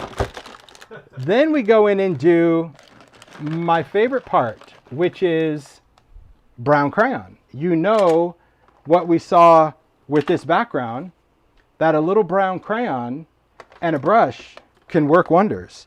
So we can turn this into these. Look at that. All it is crayon. We can turn these into these. And all it is crayon. Now the grit is what catches that brown. So if you don't care that these look decayed, skip the paste. Okay? You can just do smooth. But it's pretty impressive what could be done just with crayon and paint, spray paint. And it doesn't matter. You you have to be mindful of looking at the shape. And that's what I said to Mara. I'm like, but these skulls are like the perfect shape, perfect everything, okay? So when you do crayon on something like this, especially something with design or texture, you're going to need a brush, and things like a Q-tip or something is going to be important. So I'll show you real quick how easy it is to do even a skull, okay? You're just going to carefully apply your crayon and just make sure that you really focus on the details. I'm kidding. You just put it on. You can put some into the sockets. Okay. And then we're just going to move it around at first, just enough to smudge. Don't force it. If it's not moving much, it doesn't have to. Okay. Now we'll go in with that brush, dip it in some water, and now you'll see that this color really just becomes almost an antiquing stain. Okay. See already how it's just completely changed the color. And this is where this brush, because of its bristles, allows us to push that color into areas. Then you can add more crayon, even over the areas that you've already done. When you get around the eyes and the teeth and the nose, stuff that should be shadowed, this is where a Q-tip comes in. So I can just take a cotton swab and twist it around. So see, I got the crayon into those sockets, and I've used the same Q-tip for all of them. I can push it into the teeth more so than a brush, because, you know, it just lets you kind of, well, like how a Q-tip works. Just do that. Okay, keep going. Don't worry how it looks at this point, because at this point it's not looking good. But we're going to smudge and blend. So now let's work on the back of his head. Again, that brush, moving that color, and any detail, any areas that you see, you're just going to love. And it's also important, like right now, the reason I wanted to head out to the store now is to show you that these are things that are available. And if you don't have a dollar store or Joann's, you can often find the same stuff online, be that Amazon or Etsy or wherever you shop to find stuff, because many people, you know, they do go to those stores and just sell this stuff. But if you have it, they're very inexpensive. I think this whole bag of skulls, many of them, they're 60% off right now. So maybe it was like $4 or something. Okay, here's what we're at. Now we do exactly what we did on the card. We don't skip out any steps. So that is, again, paper towel, just damp.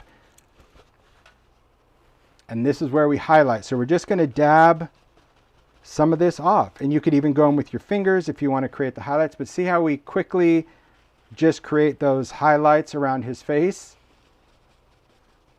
Just again dab, and if you take off too much, you can add more. Just take your crayon and color again. But we want some of those highlights. We want the decay in there and the highlights. But pretty amazing that we go from metallic, and you might like it. You could totally leave it metallic, to white, but I really love how I have a realistic looking mini skull. And this is where the sparks were flying, because once I did this, I'm like, oh my gosh, I think that's so great. I need to make something. So I got out all of my different trims. I got out tinsel because I love the tinsel twine that we did years ago with idea-ology. And this stuff is really cool. It only lasted 1 year. People didn't really like it. I thought it was cool, but I like how fluffy this stuff is, but you can also melt it with a heat tool. We already talked about paper fringe. That was done. That's a fun tool. But what about mummy cloth? Mummy cloth we talk about.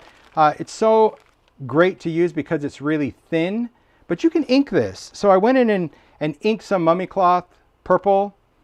Then I just took a little needle and thread and did a little, I think it's called a running stitch. That's what I'm calling it. Went and grabbed these, also from the dollar store, straws. And if you've seen any Debbie Adams make, she's the one that totally reminded me the power of a good straw, a good striped straw. These are paper straws, okay? And I turned all of this stuff, the straws, the mummy cloth, the creepy skulls, the little hats, just into something super fun. I mean, that's just Halloween happy right there. And it's so simple to construct. I love the little ruffled mummy cloth. It doesn't have to be that. It could be fabric. It could be whatever. But how great are these just to put in a treat bag, sticking them in a plant, in a vase, using them if you have Halloween guests come over. Again, tie it on. I talk about bottle of wine. It's so simple to make this, and look at him with a hat. Come on. Come on.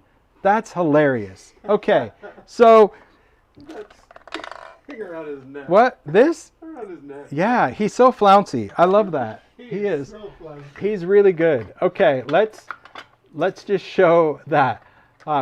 Because I like stuff. I like rando stuff. Okay, we're gonna take some thread.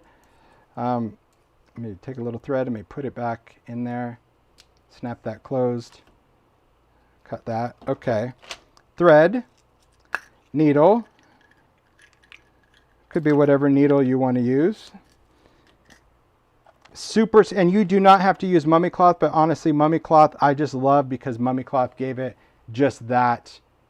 It's just because it just starts falling apart, which I think is the best. Okay. So when you take this, you may want to try ironing. Mario tried to help me out and iron it, and it worked at first, and then as I started picking this up, it just didn't work. So honestly, I didn't give it much thought. So please don't give the whole sewing of the mummy cloth much thought. Here's what I did. I didn't even knot the thread. You just start and you just grab it onto the needle. I'm not spacing anything. I'm literally, and there's not like a right or wrong side. It gets a little twisty, but I'm just stitching it on. Again, I did not knot the end. I didn't knot the end, and I didn't really matter how much stuff I had. I didn't even measure because I didn't think I was going to like this part because I was like, this is super tedious. I'm like, oh my gosh, no, it's not. I'm almost done. So it's just the opening of it, and I think what I liked about even the opening of it is that it made it more deteriorated. So you can see it got a little twisty, and then when I saw a break, see like here, you can see I don't even care. Is that the same piece that I ironed? You went back to that? No, this was another piece. No, the piece you ironed was good. He actually ironed out a piece of mummy cloth, and it stayed pretty flat, but it wants to twist. I think, and once you untwist it, you see how it just lays out? So this isn't even ironed. But my point is, don't worry about, is there an edge, or will the stitching come out, or how far apart? Who cares? Just, you'll see when I gather this up, it doesn't really matter. You decide on this if you want it to, and we keep saying that because that seems to be Mario and I's like lingo now.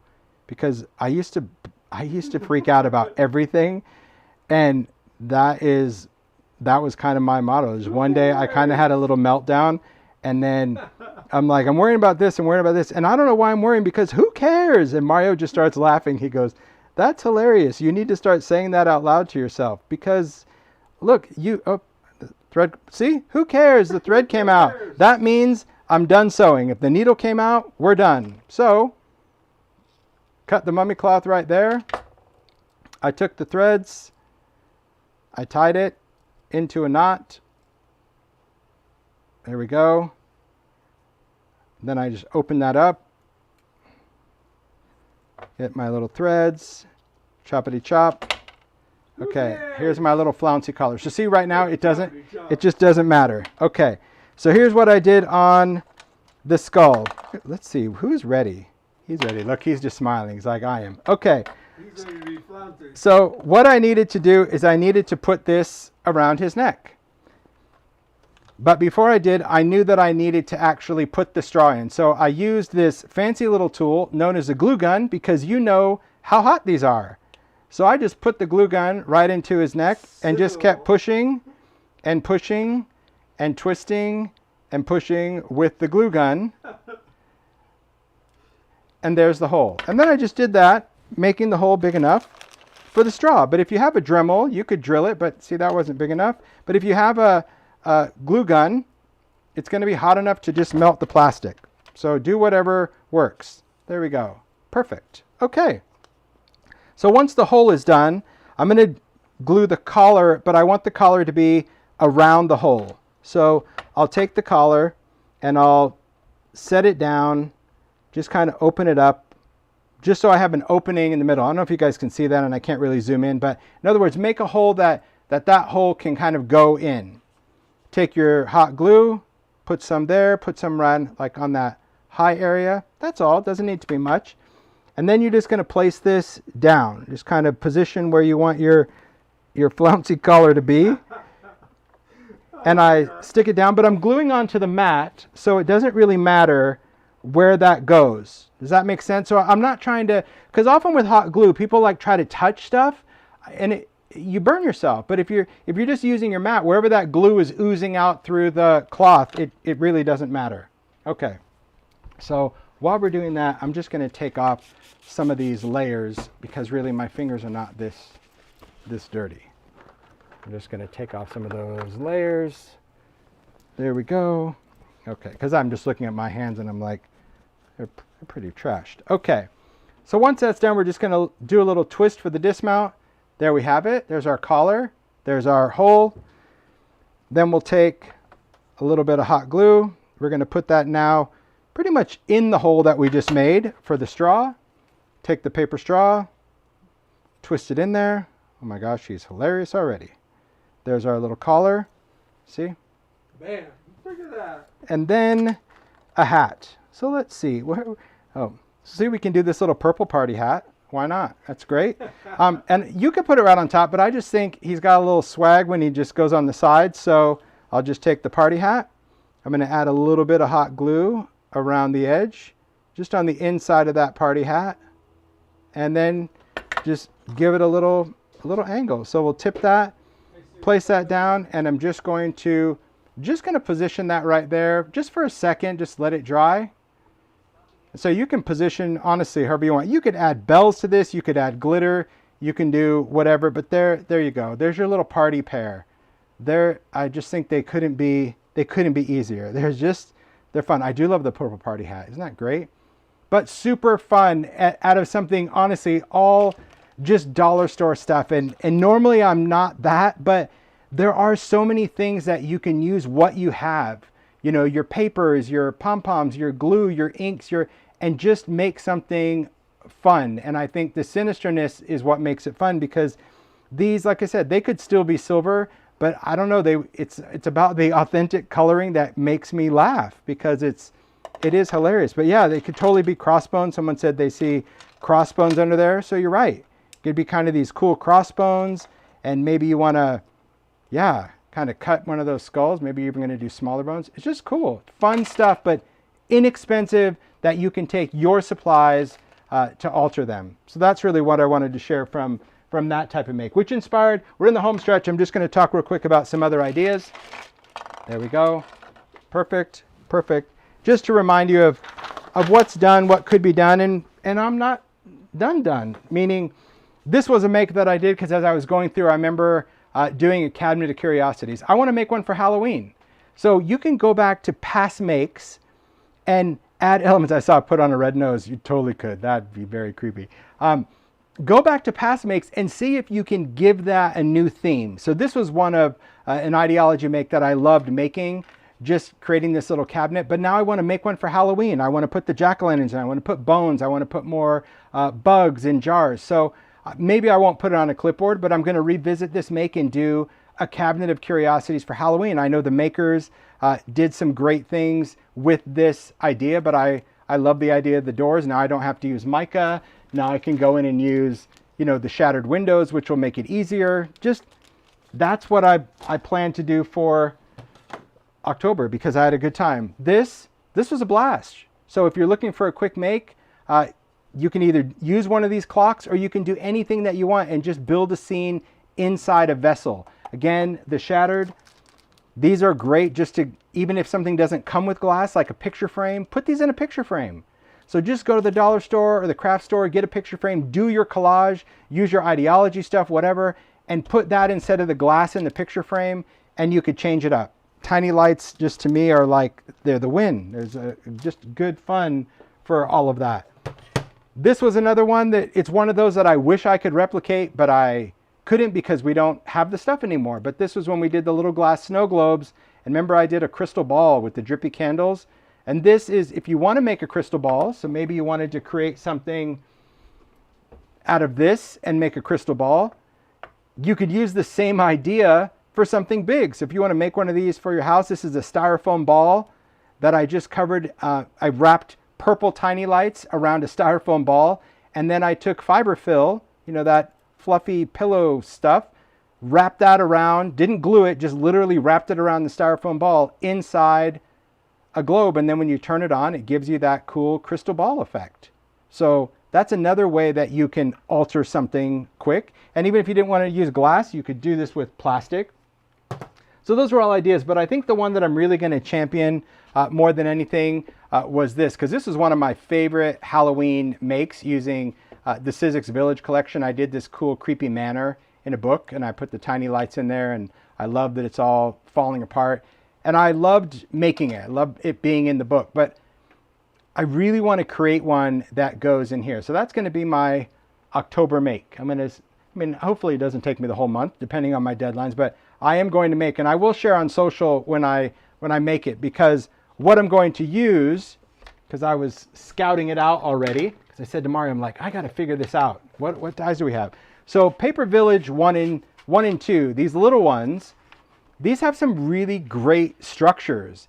And I was looking at this house, I'm like, what could I use to replicate it? So I think I'm going to use this one because it's got a great roof line, which is kind of similar to this, you know, where we got like that front facing. So I'm going to probably use this house for the bottom, because you can switch out all the windows in this die set.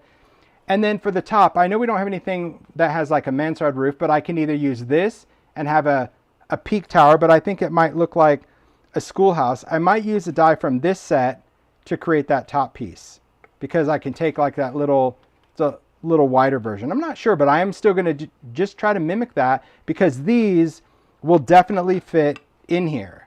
And I think that's just going to be fun. I may have to shorten this, or, you know, I may have to modify it, but that's going to be my idea of creating something different. Because, you know, when you got that make in your mind and you're like, I'm going to do it, you just do it. I think that's the beauty of making. And more than anything, I wanted this Hoopla to inspire just that. I wanted to inspire making.